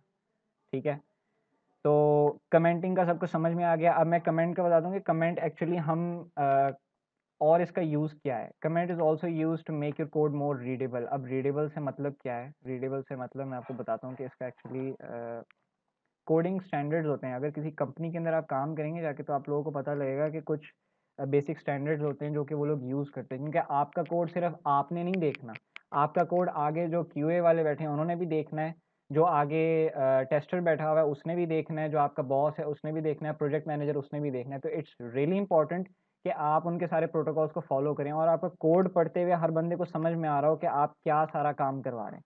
अब मैं आपको बताता हूँ किस तरीके से बहुत क्लीन और बहुत ही अच्छा कोड लिखना है। इसका तरीका क्या होता है, अभी मैंने इतने सारे स्टेप्स में काम किया हुआ है, मैं क्या करूँगा इसको अब शॉर्ट करने लगा हूँ, तो जस्ट बेयर विद मी, ठीक है। ये जो इनिशियलाइजेशन वाला स्टेप था, इनिशियलाइजेशन, ये डिक्लेरेशन वाला था, ये इनिशियलाइजेशन वाला था, मैं क्या करूँगा, मैं इसको यहाँ से हटाऊँगा और मैं एक ही लाइन के अंदर इनिशियलाइज, डिक्लेयर और इनिशियलाइज करवा दूंगा। मैं इसको यहीं पर वैल्यू भी दे दूंगा और मैं उसको डिक्लेयर भी कर दूंगा वेरिएबल को। तो int var2 is equals to 40। Int var2 यानी इंट डाटा टाइप का वेरिएबल 2 नाम का एक वेरिएबल है जिसकी वैल्यू 40 है। ये बिल्कुल वैसे ही है जिस तरह पिछला वाला हमारे पास था। देन जो आपने आउटपुट करवाया इस तरीके से, इसको आउटपुट को एक और भी तरीका है, वो इस तरीके से लिखा जा सकता है। यहाँ पर आप क्या करें, ये कोटेशन मार्क्स के बाद, ये आपने लाइन लिख ली कोटेशन मार्क्स के अंदर, ये आपने कोटेशन मार्क्स के अंदर आपने लाइन लिख ली, ये आप चाहते हैं ये एज इट इज़ प्रिंट हो स्क्रीन के ऊपर।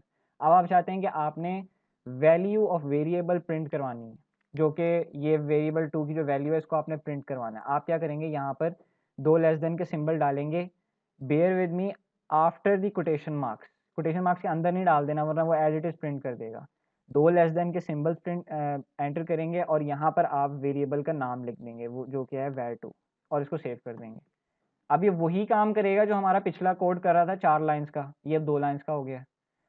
फिर आपने क्या किया, मैंने यहाँ पर जो है कमेंट करूँगा, यहाँ पे मैं कमेंट ऐड कर दूंगा। अब कमेंट ऐड करने का भी तरीका होता है, डबल स्लैश डाल देंगे, ये भी कमेंट हो जाता है। जो भी लाइन डबल स्लैश के आगे लिखी जाएगी वो कमेंट होगा। मैं यहाँ पे लिख दूंगा मीनिंगफुल होना चाहिए comment, initialised and declared variable with value 40। मैंने इसको ये लिख दिया, ठीक है, और ये मेरा जो है वो कमेंट ऐड हो गया। इसको मैं इसी तरीके से कर देता हूँ, लाइन कमेंटिंग, और ये देखें ये कमेंट ऐड हो गया।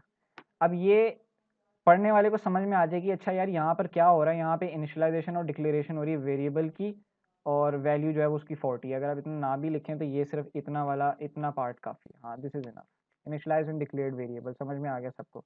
और यहाँ पर क्या हो रहा है, इधर आप यहाँ पे लिख सकते हैं, डबल स्लैश डालें और यहाँ पे लिख दें प्रिंटिंग वेरिएबल वैल्यू।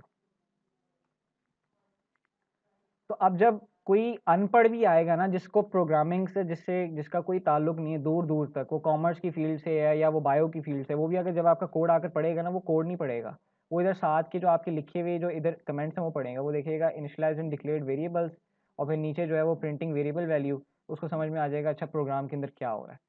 ये प्रैक्टिसेस अच्छी हैं और इनको पहले दिन से जो है आप लोग अपनाएं तो इट्स बेटर, ये बाद में आप लोगों को काफ़ी हेल्प करेगी। इधर तक कोई मसला किसी को भी कोई किसी की किस्म का इशू? सर एक क्वेश्चन है जी जी। सर, जैसे आपने अभी कमेंट ऐड किया फ्रंट पे ही, मैं चाहती हूँ कि मैं नेक्स्ट लाइन पे ऐड कर दूं कमेंट, तो उसके लिए एंड एल अप्लाई करेंगे इसमें? नेक्स्ट लाइन पे कमेंट ऐड करना आपने? जी। अच्छा, उसका ये तरीका होता है, वो मल्टी लाइन कमेंट होता है। उसमें ये होता है कि फॉर एग्जांपल मैं चाहता हूँ ये नेक्स्ट लाइन के ऊपर चला जाए। तो अब ये देखें, अब ये वैल्यू लिखा हुआ आ गया इधर, मैं क्या करूँगा इसको ना सिर्फ सॉरी जस्ट अ मोमेंट, मैं इसको इसके बराबर ले आऊँगा और यहाँ पर ला कर दोबारा डबल स्लैश ऐड कर दूंगा, तो ये मल्टी लाइन कमेंट हो जाएगा। दैट इज़ इट, इतना ही है इसका बस काम, यानी आप 2 लाइन पर ठीक आपका कमेंट हो गया। है, okay sir, clear, thank you. कोई और सवाल? जी महद, आपका माइक ओपन है, कोई सवाल है आपका? Okay,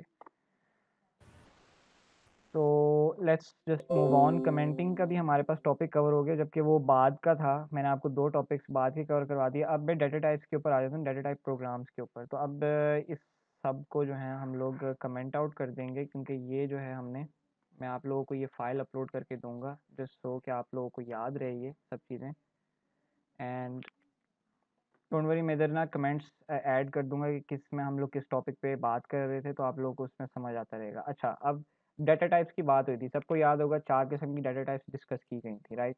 int, float, double, character, float और डबल एक ही है, फ्लोट और डबल कैरेक्टर और स्ट्रिंग डाटा टाइप। अब मैं उनका यूज़ बताऊंगा, उनको यूज़ कैसे करना है। डिक्लेरेशन, इनिशियलाइजेशन और प्रोसेसिंग, 3 स्टेप्स बताए थे, होपफुली याद होगा, प्रीवियस लेक्चर्स में मैंने 3 स्टेप्स बताए थे। पहला काम है इनिशियलाइज करवाना किसी भी वेरिएबल को, डिक्लेयर करवाना, सॉरी, किसी भी वेरिएबल को, कि डिक्लेयर करवा दिया आपने, कंपाइलर को बता दिया कि ये इस नाम का वेरिएबल एग्जिस्ट करता है इस डाटा टाइप का। पहले हम इंट के साथ चलेंगे, समझ में तो आ गया होगा सबको कि इंट का कैसे वेरिएबल यूज़ करना है। इंट डाटा टाइप का नाम लिखना है, उसके बाद वेरिएबल का नाम देना है। I just give this variable name var1 या I just give it num1, और ये आपका हो गया डिक्लेरेशन। नेक्स्ट लाइन पे मैं आ जाता हूँ, मैं यहाँ पे इसको आगे कर देता हूँ num1 को अब मैं वैल्यू दूंगा क्योंकि मैं इनिशियलाइजेशन करवा रहा हूँ इसको मैंने। अब क्योंकि इंटीजर डाटा टाइप है, ध्यान ये रखना है कि ये इंटीजर डाटा टाइप है, इस तरह से इसको इंटीजर वैल्यू ही देनी है। तो I just give this a value, ये मैंने इसको एक रैंडम वैल्यू दे दी 57,869। अब मैं चाहता हूँ मैं इस वैल्यू के साथ जो हूँ इस वैल्यू को मैं प्रिंट करवा दूँ। तो I just what I do कि मैं यहाँ पे सी आउट लिखवाऊंगा, सी आउट लिखूंगा, और मैं यहाँ पर सी आउट लिखने के बाद जो है ना num1 को इधर लिख दूंगा। तो अब ये क्या करेगा, सी आउट स्टेटमेंट देखेगी कि यार कोटेशन मार्क्स नहीं है, num1 वेरिएबल का नाम लिखा हुआ, वो उठा के num1 की वैल्यू जो है वो प्रिंट कर देगी। आई will just run this really quick, and यहाँ पर आप देख सकते हैं इधर ये आपका आउटपुट इधर आ गया 57,869। ओके, तो ये तो हो गया आपका इंटीजर डाटा टाइप, ठीक है। अब मैं आता हूँ आगे उसके फ्लोट और डबल पे, ठीक है। फर्स्ट हम लोग फ्लोट ट्राई करेंगे। फ्लोट का जो कीवर्ड है वो फ्लोट ही है, उसका पूरा नाम है। फ्लोट कीवर्ड के बाद मैं यहाँ पर जो ना वो num2 के नाम से एक और वेरिएबल डिक्लेयर करवा देता हूँ, और फिर मैं क्या करता हूँ num2 को वैल्यू दूंगा। अब ज़रा फ्लोट के ऊपर ना थोड़ा ज़रा ध्यान देना है, ठीक है, ये थोड़ा सा ट्रिकी है। फ्लोट को मैं अब वैल्यू दूंगा, फॉर एग्जांपल मैंने इसको वैल्यू दी 3.567 और मैंने एंटर कर दिया। अब मैं क्या चाहता हूँ, मैं चाहता हूँ ये num2 की जो वैल्यू है ये मैं देखूँ कि ये वाकई इसके अंदर स्टोर हुई भी है कि नहीं, प्रिंट होती है कि नहीं होती, और मैं इसको जो है ना वो रन कर देता हूँ। तो व्हेन आई रन दिस, तो ये देखें ये दोनों वैल्यूज़ प्रिंट हो गई, अभी इकट्ठी प्रिंट हो गई हैं। जस्ट अ मोमेंट, मैं इसको इधर जो हूँ वो I just add and L over here. तो ये क्या करेगा, वो नेक्स्ट लाइन पर इसको जो है वो नेक्स्ट लाइन पे प्रिंट कर देगा। Oh sorry, my bad, cout वाले में एंडल ऐड करना था, मैंने ऊपर इनिशियलाइजेशन में एंडल ऐड कर दिया। मैं अब इसको दोबारा चलाता हूँ, तो अब आप देखें अब जो हमारा आउटपुट आएगा वो आएगा इस तरीके से, ये दोनों वैल्यूज़ ऊपर नीचे आ गई, ठीक है। तो फ्लोट तो समझ में आ गया सबको। अब अगर अगर मैं यहाँ पर इंट वाली डाटा टाइप के अंदर मैं यहाँ पर पॉइंट ऐड कर देता हूँ तो क्या होगा, सवाल आता है ना जहन में इंसान के। मेरे जहन में आया यार मैं यहाँ पे पॉइंट ऐड कर देता हूँ और मैं इसको सेव कर देता हूँ, जबकि इस वेरिएबल की जो डाटा टाइप है वो इंट है। तो यहाँ पर क्या होगा, मैं इसको जब रन करूँगा तो देखें क्या होगा, यहाँ पे रिजल्ट क्या आएगा इसका। उसने मुझे ना एरर दे दिया, error unexpected unqualified ID eight end of output int. इसका क्या मतलब है, अनक्वालिफाइड अनआइडेंटिफाइड, यानी वो पॉइंट जो है वो हैंडल नहीं कर पा रहा इंट के अंदर, क्योंकि इंट इंटीजर है, वो इंटीजर सिर्फ एक्सेप्ट करेगा। ठीक हो गया, हमने ये हटा दिया। ये जैसे ही हम हटाएंगे एंड इसको दोबारा हम लोग एक दफ़ा रन करेंगे तो ये इजीली रन हो जाएगा, कोई मुझे एरर नहीं देगा। ये देखें रन हो गया। अब अगर मैं पॉइंट वाली वैल्यू फ्लोट के अंदर ना दूं तो क्या होगा, इसको भी रन नहीं होना चाहिए, इसको भी एरर देना चाहिए, ठीक है। तो let's try this again, what happens, ये तो रन कर गया, ये देखें फ्लोट वाला भी रन कर गया, लेकिन अब उसने कोई इसमें वैल्यू नहीं ऐड की, ठीक है, उसने कोई इसमें पॉइंट नहीं लगाया या उसने पॉइंट को इग्नोर नहीं किया। तो बेसिकली पॉइंट यहाँ पर ये है बताने का कि इंट सिर्फ इंटीजर एक्सेप्ट करेगा, जबकि फ्लोट इंटीजर और डेसिमल वैल्यूज दोनों को एक्सेप्ट कर लेता है, लेकिन इंट एक ही एक्सेप्ट करता है, ओनली वन। तो जब आप लोग डिवीजन के अंदर जाते हैं, कीप इन माइंड, जब आप लोग प्रोग्राम्स बनाएंगे आप लोगों ने हर सिनेरियो को हैंडल करना है। फॉर एग्जांपल मैं आपको एग्जांपल देता हूँ एक छोटी सी, जल्दी से। कैलकुलेटर बना रहे हैं, डिवीजन वाला पार्ट आता है, डिवीजन वाले पार्ट, बल्कि नहीं यार ये असाइनमेंट है, मैं ऐसे नहीं आप लोगों को, वो तो फिर मतलब दिमाग ही नहीं चलेगा ना जब सब कुछ मैं बता दूंगा। अच्छा, लेट्स मूव ऑन। अब अगर मैं इसको यहाँ पे डबल कर देता हूँ तो क्या होता है, मैंने यहाँ पे इसकी डाटा टाइप चेंज कर दी, फ्लोट से डबल कर दिया। लेट्स सी कि अब यहाँ पर क्या होगा, इसका आउटपुट क्या होगा। अब देखें आउटपुट क्या आता है, कोई फ़र्क नहीं है आउटपुट पे, लेकिन मैंने बताया था कि डबल एट सम पॉइंट्स किसी सिनेरियोज के ऊपर डबल जो है वो आपको गलत आंसर दे रहा होता है, तो it's better to use always use float, क्योंकि ये दोनों चीज़ें एक ही हैं। Next up is the character data type which is also known as char. तो कैरेक्टर डाटा टाइप, इसका कोई भी नाम दे दें, अल्फ़ाबेट 1, और मैंने इसको जो है वो वेरिएबल का नाम दे दिया, और साथ ही जो है ना मैं ALPHA लिखूंगा, तो मुझे जो ये इंटेल लाइसेंस इसकी कोड स्निपेट है ये मुझे फ़ौरन दे देगा ऑटो कंप्लीशन। मैं इसके ऊपर आई जस्ट हिट एंटर और क्लिक, और इक्वल करके मैं इसको वैल्यू दे देता हूँ ताहा। ये मैंने उसको वैल्यू दे दी और सी आउट करवा कर अभी देखें होगा क्या। अल्फ़ाबेट 1 मैंने जो है वो प्रिंट करवा दिया, और आई जस्ट ऐड यहाँ पर ये जो सी आउट स्टेटमेंट थी इसकी ऊपर वाले की, मैं इसके अंदर एंडल ऐड कर दूंगा ताकि ये मुझे नेक्स्ट लाइन के ऊपर प्रिंट करे। अब मैं जो हूँ ना इसको चलाने लगूँ, ठीक है, कोड को। आई just run this code real quick. अब देखें क्या होगा। ये क्या कह रहा है, एरर ताहा was not declared in this scope. जबकि यहाँ पर मैंने बिल्कुल सही लिखा है, कोई इसको इशू नहीं होना चाहिए। इवन के अल्फा, जब आपने कैरेक्टर के अंदर वैल्यू इनपुट करवानी है तो उसको आपने इस तरीके से इनपुट करवाना है। जस्ट अ मोमेंट, ये नहीं, अभी भी मेरा 1 मिनट, कंपाइलर दोबारा एरर दे रहा है, just a second.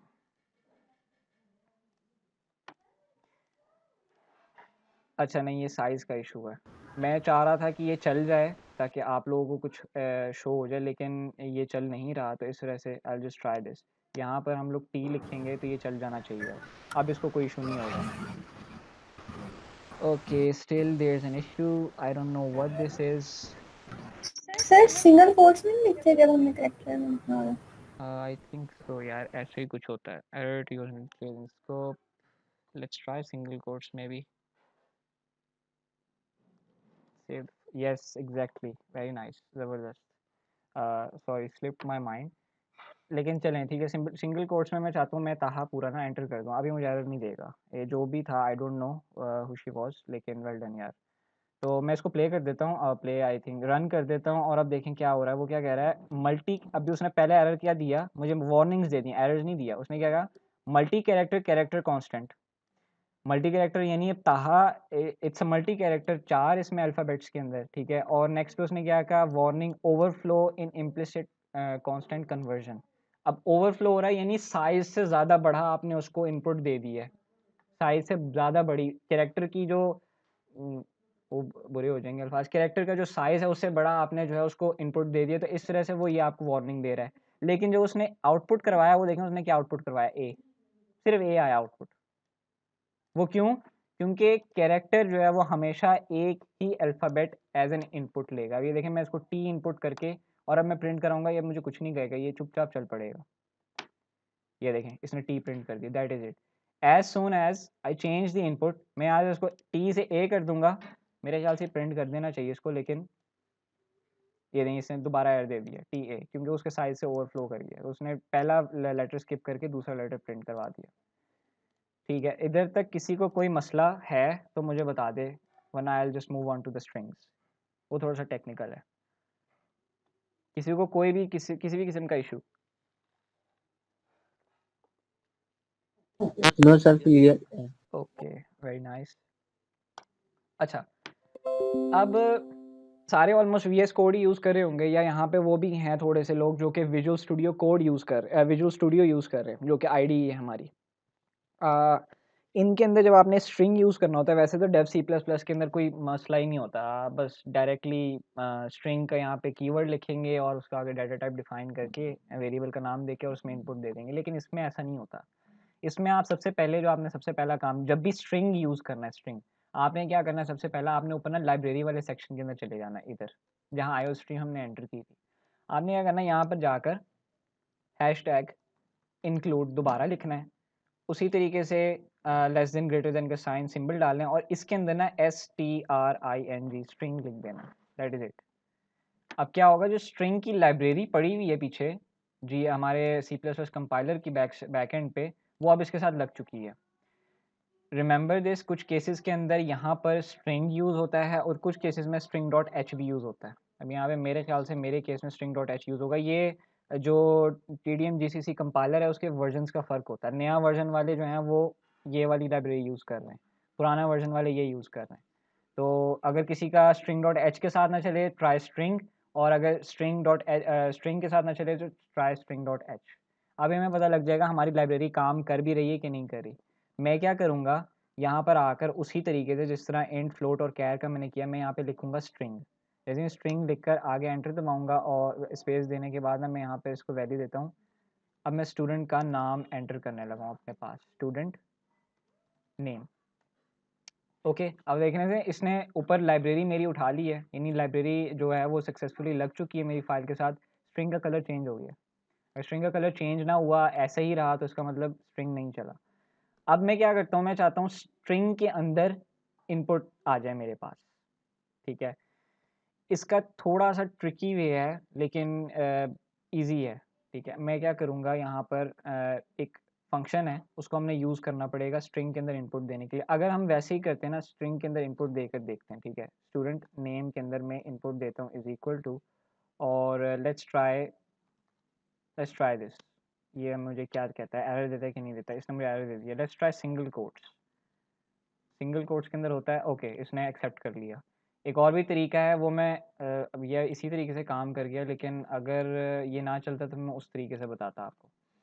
Student name इसने एंटर कर लिया। अब मैं चाहता हूँ मैं सी आउट करवाऊँ जो भी मेरे पास स्टूडेंट नेम के अंदर वैल्यू स्टोर हो चुकी है। स्टूडेंट नेम आ गया, इसको मैंने सेव कर दिया, और यहाँ ऊपर जो ये सी आउट वाली स्टेटमेंट थी इसके अंदर मैं यहाँ पे एंडल ऐड कर दूंगा ताकि ये न्यू लाइन पे चला जाए। इसको सेव करूँगा और अब मैं इसको रन करूँगा। तो let's see what our output is. And output पे उसने हमें वार्निंग दे दी है फिर से, ये इम्प्लिसिट ओवरफ्लो। वो इस तरीके से एक्सेप्ट नहीं करेगा स्ट्रिंग एक्सेप्ट करने का तरीका कुछ और है। तो लेट्स जस्ट इरेज दिस। यानी अब आप लोगों को समझ आ गई कि स्ट्रिंग के अंदर अगर आप लोगों ने एंटर कुछ भी करवाना है तो उसका तरीका क्या है। वो मैं आप लोगों को बताता हूँ इधर से, कि जो मुझे तरीका पता है that is from user input. तो string input in VS code, just Google this real quick.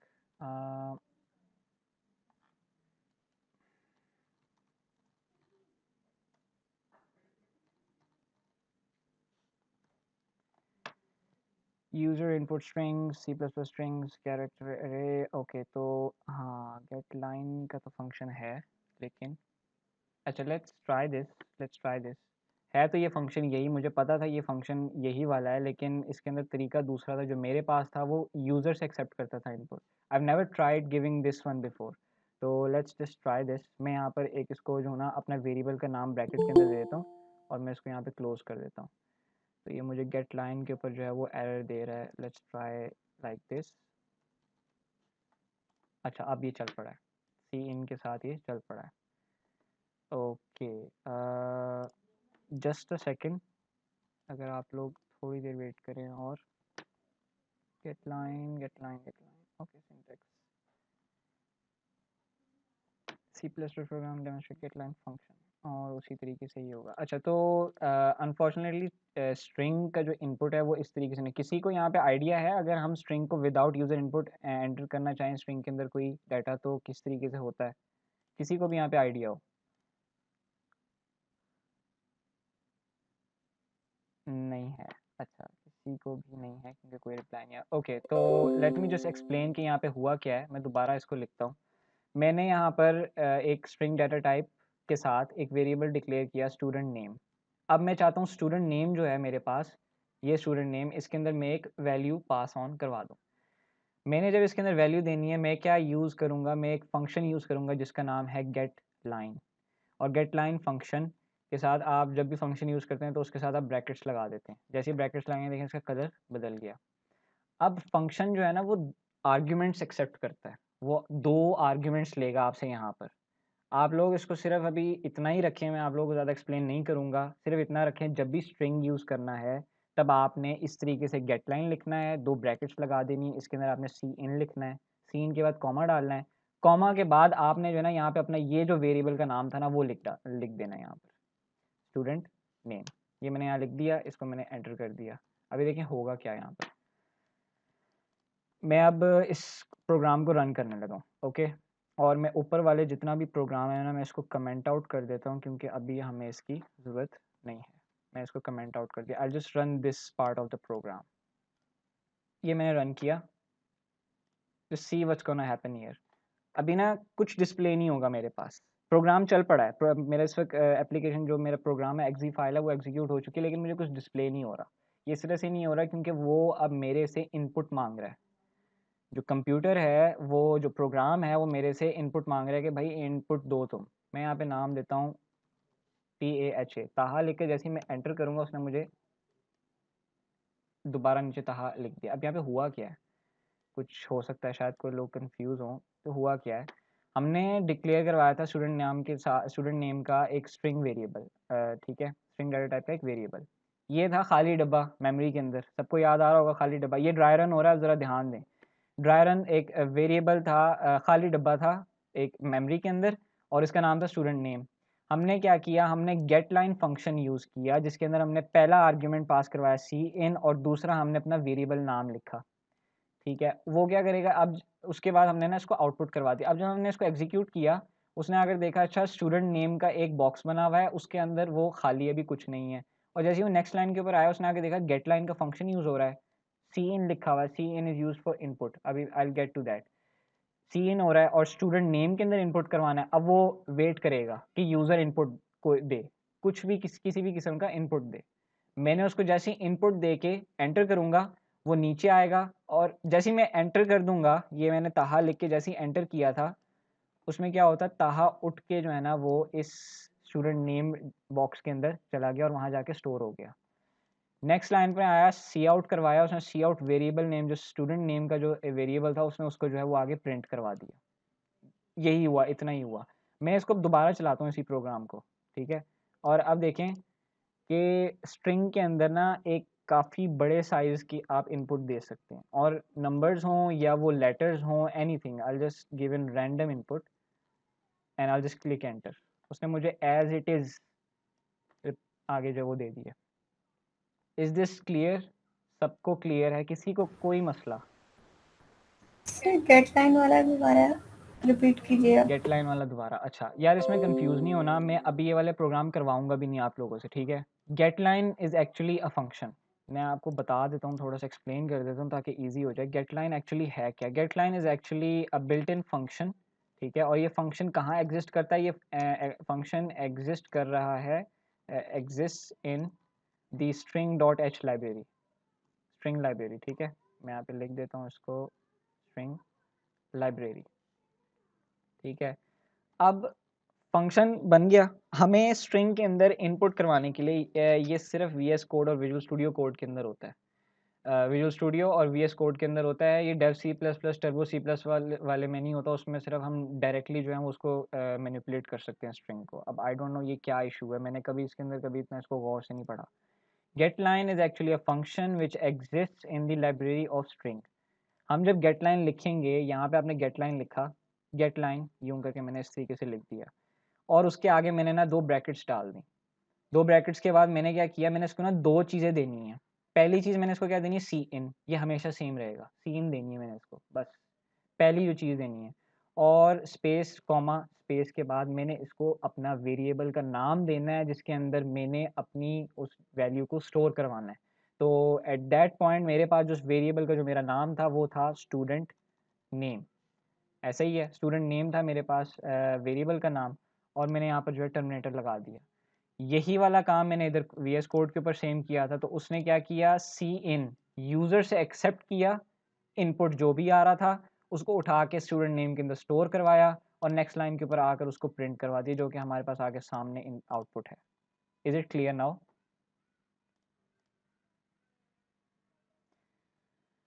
किसी को कोई मसला नहीं है?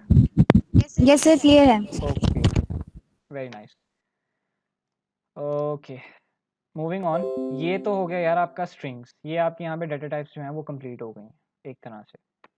तो सबको समझ में आ गया होगा कि डाटा टाइप्स के साथ कैसे करना है। मैंने आप लोगों को ऑलमोस्ट सारी बातें बता दी हैं जो जो इन डाटा टाइप्स के अंदर एग्जिस्ट करती हैं, सिवाय वो एक फ्लोट वाला जो पॉइंट था, वो आप लोगों को असाइनमेंट के अंदर आप लोग खुद डिस्कवर करेंगे, तो उसमें हो सकता है थोड़ा सा दिमाग भी खपाना पड़े।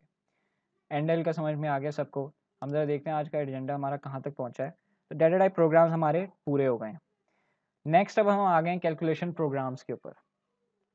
कैलकुलेशन प्रोग्राम्स एक्चुअली हैं क्या और इसको हमने करना है कैसे? सिंपल अब मैं प्रोसेसिंग करवाऊंगा। अभी तक के जो मैं स्टेप्स करवा रहा था वो मैं बताता हूँ कि मैं यहाँ पे क्या करवा रहा था। डिक्लेरेशन करवा रहा था, डिक्लेरेशन के बाद इनिशियलाइजेशन करवा रहा था, INITIALIZITION, इनिशियलाइजेशन करवा रहा था। ये दो स्टेप्स तो करवा रहा था और साथ उसके बाद मैं इनपुट आउटपुट करवा रहा था, लेकिन मैंने जो तीसरा स्टेप था जो मैंने आप सबको बताया था जो कि था प्रोसेसिंग, वो मैंने नहीं यहाँ पे कहीं भी करवाया क्योंकि अभी हमने खेला ही नहीं प्रोसेसिंग के साथ। ठीक है, अब हम वो करेंगे। ये 3 स्टेप्स हैं जिनको आप लोगों ने याद रखना है। अब हम ये प्रोसेसिंग वाले पार्ट के ऊपर जंप करने लगे। मैं क्या करूँगा, आई जस्ट राइट, दोबारा मैं कोड लिखता हूँ। मैं 2 नंबर्स को ऐड करने का प्रोग्राम बनाऊँगा, दैट इज़ इट। सिंपल सा बिल्कुल प्रोग्राम। मैं क्या करता हूँ, इंट num1, ठीक है, दोनों नंबर क्योंकि इंटीजर वैल्यू के होंगे, इस वजह से मैं नम इंट डाटा टाइप यूज़ कर रहा हूँ। Int num1 is equal to, मैंने इसको वैल्यू दे दी, कोई भी रैंडम वैल्यू दे दी मैंने इसको, ठीक है। Then I will jump on to int num2 and मैंने क्या किया, इसको यहाँ पर एक और कोई रैंडम वैल्यू दे दी। फिर अब देखें, कुछ लोग ना यहाँ पे कंफ्यूज हो जाते हैं। वो क्या करते हैं, वो 2 वेरिएबल से काम चलाने की कोशिश करते हैं। नहीं, जब ये 2 वेरिएबल्स आपस में ऐड होंगे तो इनकी एक नई वैल्यू जनरेट होगी।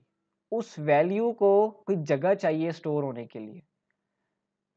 बेस्ट प्रैक्टिस इज कि आप एक थर्ड वेरिएबल डिक्लेयर कर लें and that is the result variable, और इसको कोई वैल्यू नहीं देनी है आपने भी।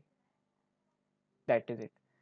नेक्स्ट स्टेप पे आते हैं। आप क्या करते हैं, आप लिखते हैं result is equal to num1 plus num2। Then आप नेक्स्ट स्टेप पर आते हैं। आप क्या करवाते हैं, जो भी रिजल्ट के अंदर वैल्यू स्टोर हुई हुई है ना, इसको आप सिंपली सी आउट करवा देंगे रिजल्ट। अब देखिए मैं इसको चलाने लगा हूँ, क्या होगा, जादू, आपके पास आंसर आ गया 12,232। क्या हुआ यहाँ पे, अब मैं बताता हूँ हुआ क्या। इधर ड्राई रन होने लगा दोबारा से। पहली लाइन पर आया इंट num1, इंटीजर टाइप का num1 वेरिएबल डिक्लेयर हुआ, साथ ही उसको इनिशियलाइज करवा दिया मैंने विद वैल्यू 4598। मैं वैल्यूज़ को थोड़ा सिंपल कर देता हूँ, like 10 and 5, it's just easy to remember. पहले पहला वेरिएबल बना इंटीजर डाटा टाइप का, उसके अंदर वैल्यू गई 10। दूसरा वेरिएबल बना इंटीजर डाटा टाइप का, उसके अंदर वैल्यू गई 5। ठीक है, तीसरा वेरिएबल बना इंटीजर डाटा टाइप का, उसका नाम है रिजल्ट, उसके अंदर कोई वैल्यू नहीं रखी। अब जो उसकी वैल्यू है वो क्या है, मैं क्या करवा रहा हूँ, result is equal to num1 plus num2। num1 और num2 को ऐड करने से जो भी रिजल्ट, जो भी वैल्यू आएगी वो स्टोर हो जाएगी रिजल्ट के अंदर जाके, और नेक्स्ट लाइन पे जाके मैं रिजल्ट को प्रिंट करवा दूंगा। जो वैल्यू रिजल्ट के अंदर पड़ी होगी मैं उसको प्रिंट करवा दूंगा। यही हुआ है यहाँ पे। ये देखें, मैं इसको यहाँ पे दोबारा चलाता हूँ, सारे वही प्रोसेस होंगे। 15 प्रिंट हो गया।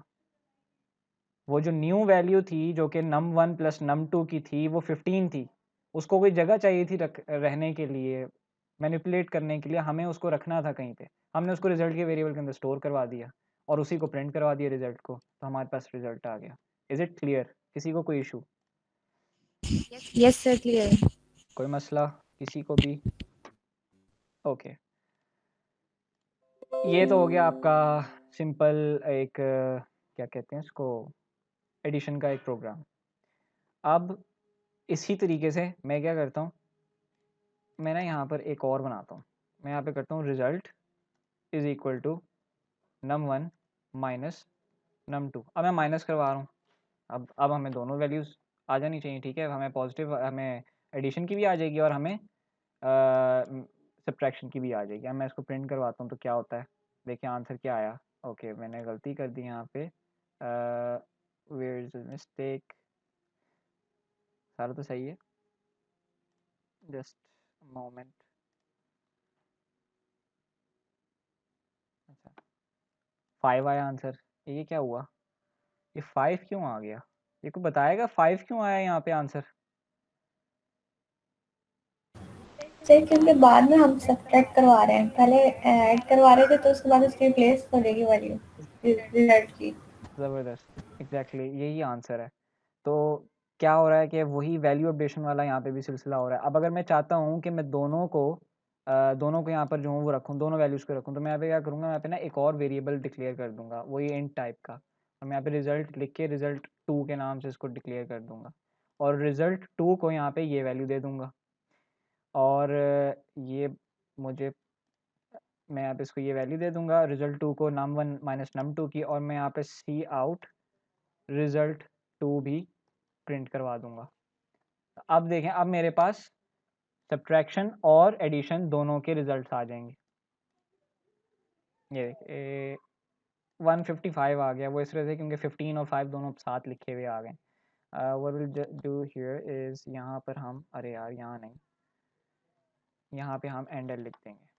व्हाट्स द टाइम, ओके 9:30 हो गए हैं, just wrap this up real quick. अच्छा 5 और 15 आ गए, यहाँ तक किसी को कोई मसला नहीं है, राइट? सबको क्लियर है, कोई इशू किसी भी किस्म का? कोई भी सवाल है पूछ लें, क्योंकि अब आपके टास्क का टाइम आ गया। Okay no issue. अच्छा, अब जो 2 ऑपरेटर्स रह गए, 3 रहते हैं वैसे, लेकिन अब आप लोगों ने 2 का करना है। एक ये सामने प्रोग्राम है, चाहे इसको देख के कर लें या ख़ुद कर लें। देख के करेंगे तो भी सही है, नहीं देखेंगे तो भी सही है। आप लोगों ने ना एक डिवीज़न का करना है और एक मल्टीप्लिकेशन का आप लोगों ने मुझे जो है ना वो प्रोग्राम अभी लिखना है। आप लोगों ने रियल टाइम टास्क अभी करना है आपने। इसी तरीके से एक मल्टीप्लिकेशन और एक डिवीज़न, दोनों रिजल्ट्स उसके अंदर दोनों क्या कहते हैं आपके ऑपरेशंस परफॉर्म होने चाहिए। स्टार्ट करें, 15 मिनट का टाइम है। 15 मिनट के बाद फिर हमने जो है थोड़ा सा ज़रा फ्रीलांसिंग के ऊपर एक डिस्कशन स्टार्ट करनी है। तो 15 minutes, you have 15 minutes, start करें अपना काम। मैं कोड ओपन कर देता हूँ यहाँ पर ताकि आप लोगों को नज़र आ जाए ये कोड। एक्सक्यूज मी सर, जी मैंने वो कोड रन किया था जो कल आपने हेलो वर्ल्ड वाला बताया जी था, जी। तो उसमें मेरा एरर आ रहा है। मैं आपको पिक्चर सेंड करती हूँ, आप देख लें। अच्छा भेजें आप।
नहीं मामा, नहीं।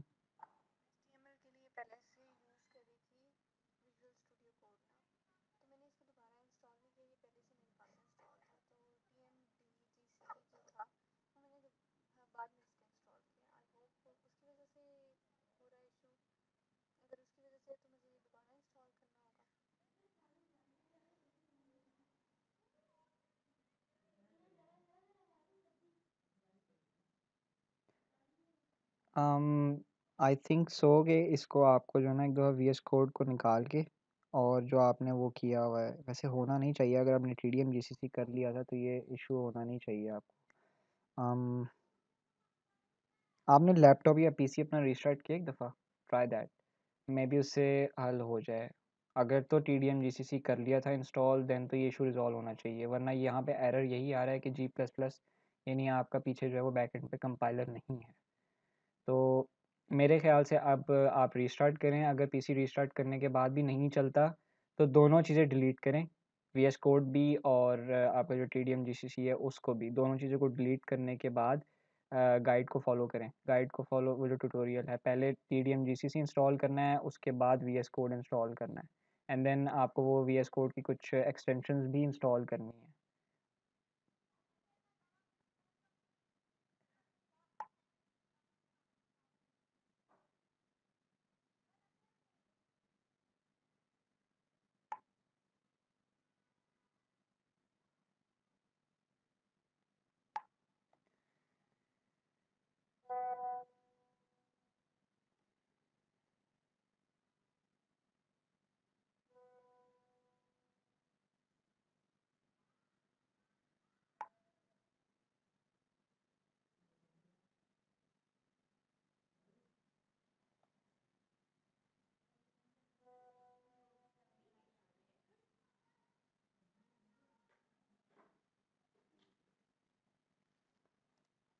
यार जिसका टास्क हो जाए ना सिर्फ वो इधर चैट बॉक्स के अंदर लिख दे कि डन, ठीक है।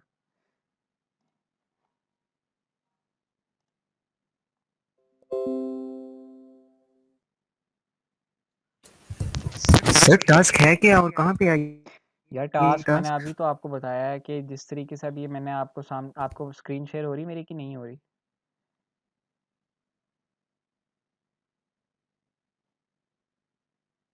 हेलो, स्क्रीन शेयर कौन बोला है ये? माज, स्क्रीन शेयर हो रही है आपको मेरी कि नहीं हो रही?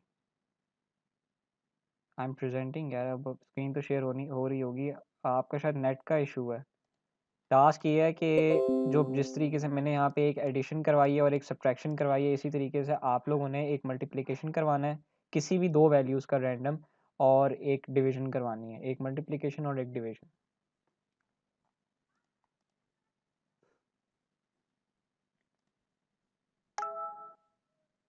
आवाज़ आ रही है मॉस?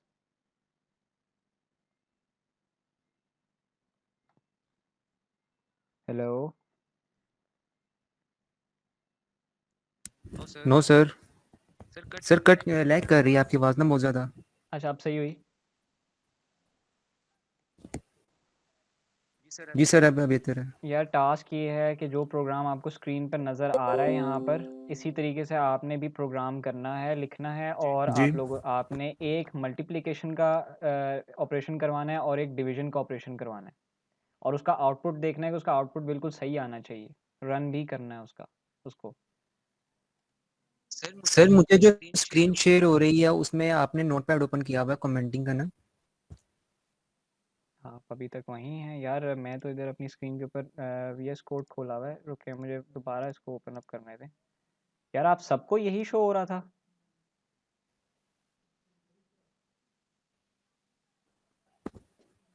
यार कोई प्लीज़ और कोई वेरीफाई करे कि मतलब आप लोगों को सही प्रेजेंट हो रही थी स्क्रीन VS कोड की? जी जी सही हो रही थी। ओके, क्योंकि मैंने अपनी इंटायर स्क्रीन को किया हुआ है, तो ये बिल्कुल सही हो जाना चाहिए। मैं दोबारा प्रेजेंट करता हूँ। मॉल, मेरे ख्याल से आपके नेट का इशू है यार। अब देखें, अब आपको नज़र आ रहा है VS कोड? पीटीसी लगाना तभी ये नहीं कैसे है पीटीसी वाला आपको पता है? कोई बात नहीं यार। अब हो रहा है शो VS कोड? जी सर अब शो हो रहा है। ओके, एक मल्टीप्लिकेशन और एक डिवीजन, सिंपल टास्क है यार, जल्दी जल्दी करें। ओके सर मैं अभी 2 मिनट में कर लूँगा। Okay.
Sir I have done my task. अच्छा ठीक है। तो आपने वैल्यूज़ क्या एंटर की हैं? सर मैंने एक 50 एंटर की है और एक 2 एंटर की है। 50 किया और 200 किया है। दोनों एक ऑड वैल्यू दें और एक जो है वो इवन। सर 50 और 2। सॉरी 50 एक वैल्यू दी है और एक 2 वैल्यू दी है। अच्छा, तो दोनों मुझे उसका बताएं आउटपुट क्या आ रहा है आपके पास? सर जो मल्टीप्लिकेशन में आ रहा है वो 100 आ रहा है हम्म, और जो डिवीजन में आ रहा है वो 25 आ रहा है। ठीक है। इसको आप करें 2 और 5। पहली वैल्यू को 2 दें, अगली ओके को सर मैं भी 5 करता करें हूँ। और फिर मुझे दोनों का आउटपुट बताएं मल्टीप्लिकेशन और डिवीजन का क्या आ रहा है। Okay sir. सर आ गया है। सर मल्टीप्लिकेशन में 10 आएगा और डिवीजन में 0.4 आएगा। ओके 0.4 आया आपकी स्क्रीन पे? सर उसमें हुआ है शो ना, यानी कि 2/5 ही स्टार यानी कि शो हो रहा है।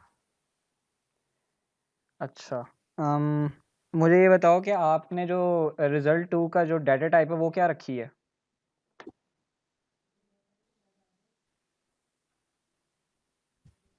सर वो फ्लोट रखी है मैंने, फ्लोट, क्योंकि डिवीजन है ना।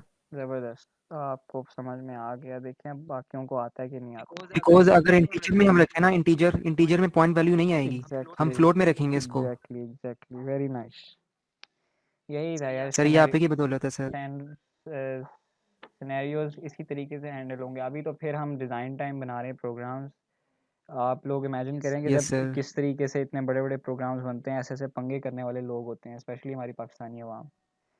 तो हर सिनेरियो को हैंडल करना, यही एक कामयाब डेवलपर की निशानी होती है कि वो अपने कोड के अंदर हर सिनेरियो को हैंडल कर ले। बिल्कुल सर ऐसे ही। Thank you. वेलकम। ओके, तो किस किस का हो गया यार? 41 हो गए हैं। सुबहान ने कर लिया है, ओके। चौधरी अरहम ने भी कर लिया है, जैन ने भी।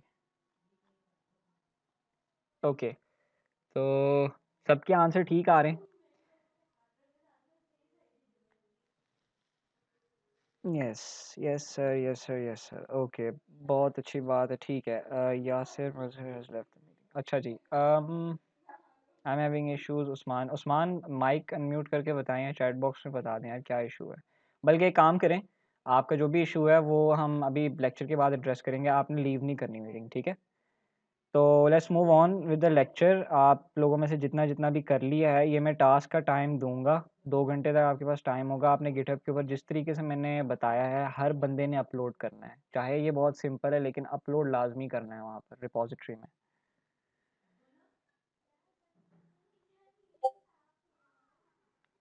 अच्छा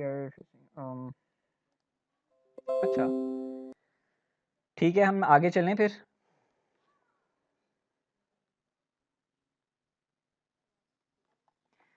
सर आपने जो मॉज से करवाना वो नहीं सॉल्व हुआ मुझसे, पहले वाला हो गया था विदाउट फ्लोट। ना, आई एम नॉट श्योर क्या ने क्या कहा है।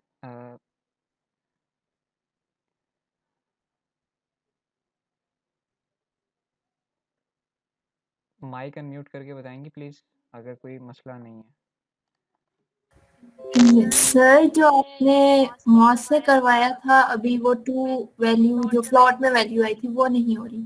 वो ये सिरे से नहीं हो रही। चले मैं बता देता हूँ आप लोगों को। देखें, आप लोगों ने अब ये कुछ लोगों को आई होगी बात समझ, लेकिन नहीं, लेकिन बताना तो मेरा काम है। तो देखें यार, अब मैं यहाँ पर एक वैल्यू दे देता हूँ 2 और अगली मेरे पास वैल्यू है 5।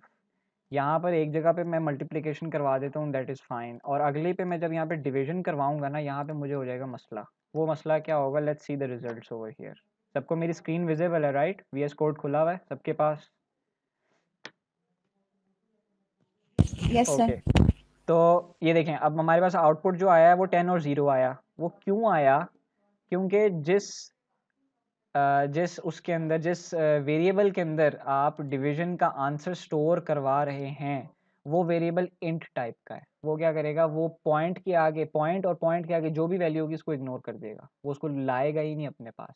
तो इसकी कुछ 0 पॉइंट कुछ समथिंग वैल्यू आनी थी, उसने उसको इग्नोर कर दिया। तो द बेस्ट वे इज़, इसको ये करते हैं कि यहाँ पर रिजल्ट 2 की जो वैल्यू है हम इसको जाके फ्लोट कर देंगे। जब इसको हम फ्लोट कर देंगे फिर हम इसको चलाएंगे। Let's see, let's try this again. अब चलता है कि नहीं चलता, अब आंसर आता है कि नहीं आता। अभी भी नहीं आया। 0 10 और 0। यार ये कंपाइलर इशू कर रहा है मेरा। जस्ट अ मोमेंट, आ जाना चाहिए अब।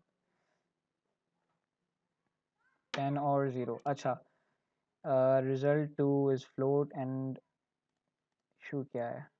ओके, लेट्स ट्राई दिस कि इसको भी हम फ्लोट, क्योंकि हमने देखा था कि हमने जो है वो दोनों अपने जब फ्लोट लिया था तो फ्लोट पॉइंट भी एक्सेप्ट कर रहा था और बगैर पॉइंट वाली भी वैल्यूज यानी इंटीजर वैल्यूज भी एक्सेप्ट कर रहा था। तो let's try this again with all of the above float. अब इसको आना चाहिए, अब आ गया 0.4 एंड 10। तो ये है, इसके अंदर आपको वैल्यूज़ का पता होना चाहिए कि ठीक है। अब जब तक इवन था, जब तक पूरा उसने डिवाइड हो जाना था, तब तो उसने एक होल वैल्यू आपको दे देनी। जब फ्रैक्शनल वैल्यू आनी थी तब आपको इशू होना था।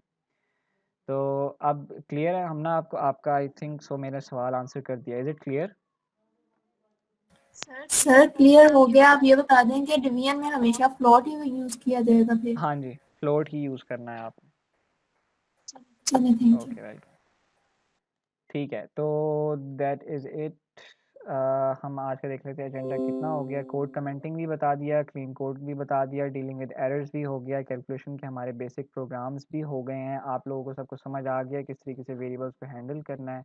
आज का हमारा कोर्स, जो हमारा जो कंटेंट था, एजेंडा था, वो कंप्लीट हो गया। ये फाइल सब आप लोगों को मिल जाएंगी और आप सबको जो है वो बता देंगे। अब एक छोटी सी डिस्कशन करनी है। How much time do we have? 46 हो रहे हैं, 15 मिनट हैं। तो हम एक स्कीम लॉन्च कर रहे हैं, स्टडी स्टूडियो वाले। मैनेजमेंट के साथ बात चल रही थी और वो स्कीम ये है कि इस सब में ना आपका फ़ायदा है। हम एक टेस्ट करवाएंगे इस कमिंग वीक के अंदर। एक बहुत बेसिक सा, एक बहुत सिंपल सा टेस्ट होगा और वो टेस्ट होगा आपके बारे में। How well do you know yourself? ठीक है, I hope so Faizan is with us. Faizan, are you with us? मेरे ख्याल से नहीं है, he was having issues with his internet. तो हम एक क्वेश्चन बनवाएंगे, एक करवाएंगे, आप लोगों से सवाल पूछेंगे डिफरेंट, और वो डिफरेंट लेवल्स के सवाल होंगे। वो कोई ऐसे सवाल नहीं होंगे जिसमें आपको रट्टा मारना है, आपके बारे में सवाल होंगे वो।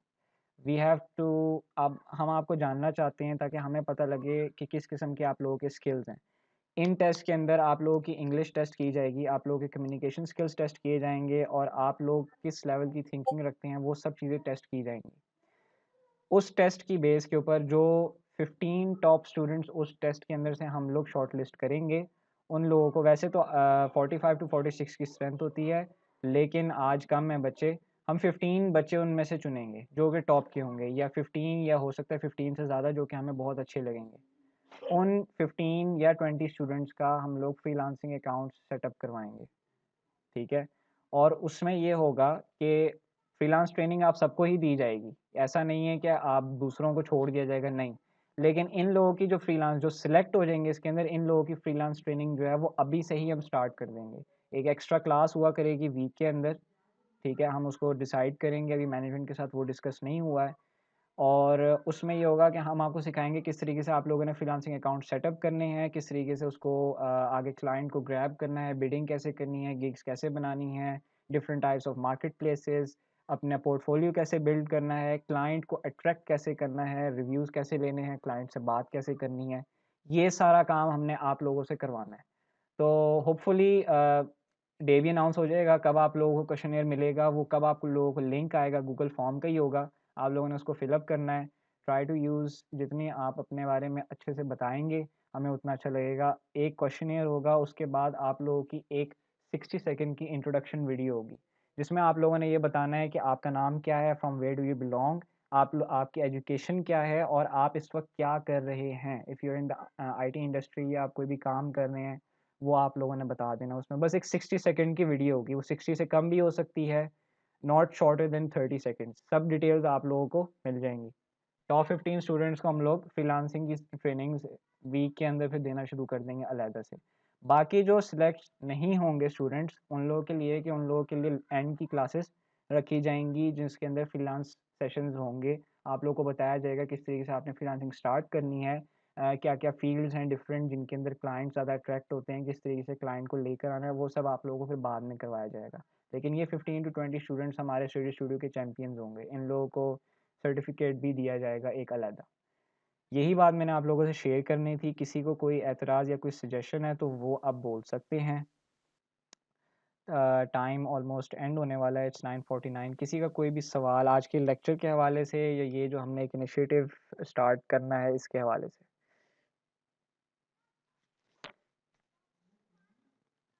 No sir. जी सर, क्लियर है सब कुछ। Okay, very no nice. Sir, all clear. कोई आज के लेक्चर के हवाले से भी कोई भी सवाल नहीं है? अगर किसी को कन्फ्यूजन है किस तरीके से रिपॉजिटरी में फाइल्स अपलोड करनी है, मैं दोबारा बता देता हूँ, कोई मसला नहीं है। सर मेरा इशू आ रहा है, जी जी। प्रोग्राम मैंने सेलेक्ट कर लिया था लेकिन आई एम एरर आ रहा था, मुझे इंक्लूड द लाइन रेड थी मेरी। अच्छा, आपका स्टिल वो वाला एरर आ रहा है यार। आप लोगों ने TDM GCC इंस्टॉल की है सबने? सर क्या? TDM GCC Yes, sir. Compiler. Compiler, एक मिनट सर मैं चेक करती VS हूँ। कोड से पहले करना था आपने। अगर वो वीडियो फॉलो की है जो कि ट्यूटोरियल मैंने बनाया था तो फिर तो चल जाना चाहिए। फिर तो बस इतना सा है कि या 2 सॉफ्टवेयर इंस्टॉल करने थे, एक VS कोड था और एक TDM GCC कंपाइलर था, जो कि आपका G++ कंपाइलर है जिसने कंपाइल करना है, जिसमें सारी लाइब्रेरीज होनी है। तो ये 2 अगर आपने किए थे तो फिर ठीक है, वरना अगर आपने सिर्फ VS कोड कर लिया है, VS कोड को डिलीट करें, TDM GCC GNU compiler download करके इंस्टॉल करें, देन दोबारा VS कोड को रीइंस्टॉल करें। और बेस्ट वे इज़ कि वो जो गाइड बनाई है वो बेस्ट गाइड है, उसको आप फॉलो कर लें। उसके बाद भी कोई इशू है तो फिर आप बिल्कुल आप मैसेज कर लें, पर्सनल DM कर लें, जो मर्जी। ठीक है सर, अब हो जाएगा ओके इंशाल्लाह। Okay okay, thank you sir. ठीक है यार। सर, आई हैव अ जी जी क्वेश्चन। मुआज बोलें। सर, ये जो आपके यानी कि जो लेक्चर्स हो रहे हैं ये अपलोड, आप कह रहे थे ना कि फर्स्ट लेक्चर में आपने कहा था कि ये यूट्यूब पे अपलोड हाँ होंगे। जी, हो रहे हैं अपलोड, बस थोड़ा सा टाइम लगता है क्योंकि यार लेक्चर की लेंथ बहुत ज़्यादा होती है, तो उसको एडिट करना और फिर उसको नहीं तो कौन सा आपका कोई चैनल है जिसमें ये अपलोड हो रहे मुआज हैं? आप ग्रुप के अंदर हो, आप डिस्कॉर्ड पे हो हमारे साथ। मैं आई बिन कॉन्स्टेंटली शेयरिंग लिंक्स देयर यार। मैं उधर लिंक शेयर किए हैं ग्रुप पे भी। अच्छा, वो ठीक है, हमारा ओके ही okay okay study okay okay. Studio का ऑफिशियल चैनल ही है। ओके ठीक है सर, फाइन, मैं भूल गया था यानी कि ना। डिस्कॉर्ड का लिंक दे दें सर। चौधरी अरहम, डिस्कॉर्ड का लिंक, इनवाइट लिंक जो है वो, चले मैं आपको दे देता हूँ, यहाँ पे दे देता हूँ। जिसने ज्वाइन नहीं किया हुआ वो डिस्कॉर्ड पे हमें ज्वाइन कर ले। वैसे तो जो वीडियो यूट्यूब के ऊपर अपलोडेड है वो भी एक लिंक पड़ा हुआ है, वो नॉन एक्सपायरिंग लिंक है। तो just a moment, let me copy. जिसने ज्वाइन करना है वो इस लिंक के थ्रू ज्वाइन कर ले, ये इनवाइट लिंक है। और किसी का कोई सवाल आज के लेक्चर के हवाले से या कल के लेक्चर के, लास्ट वीक के लेक्चर से, कोई भी किसी भी किस्म का इशू हो, झिझकना नहीं है यार, जितना सवाल पूछेंगे उतना ज़्यादा सीखेंगे। कोई भी सवाल आ रहा है जहन में पूछें। सर, ये जो आप कह रहे हो कि ये फ्रीलांसर का हमने प्रोग्राम शुरू जी करना है, जी। तो ये इसी वीक करना है या नहीं, आगे इसी अभी वीक, असाइनमेंट के बाद? इसी वीक ही होना है। हाँ, असाइनमेंट से याद आया, मैं असाइनमेंट भी अभी अपलोड कर दूंगा, वो आप सबको जो है वो रिसीव हो जाएगी, उसकी नोटिफिकेशन ग्रुप के अंदर भी और डिस्कॉर्ड सर्वर पे भी। और ये जो क्वेश्चनियर आएगा, एक टेस्ट आएगा, वो हो सकता है मोस्ट प्रोबेबली आए आपको थर्सडे वाले दिन। ठीक है, ओके तो सर, उसमें ओके। सब इंस्ट्रक्शंस भी होंगी, हर चीज़ होगी, बहुत डिटेल्ड होगा, तो जो फिर हमें अब सही लगेगा उसको हम इंशाल्लाह सेलेक्ट करेंगे। तो होपफुली कि आप सब जो है वो एफर्ट अपनी पूरी करेंगे। विद दैट यार सेशन एंड होता है।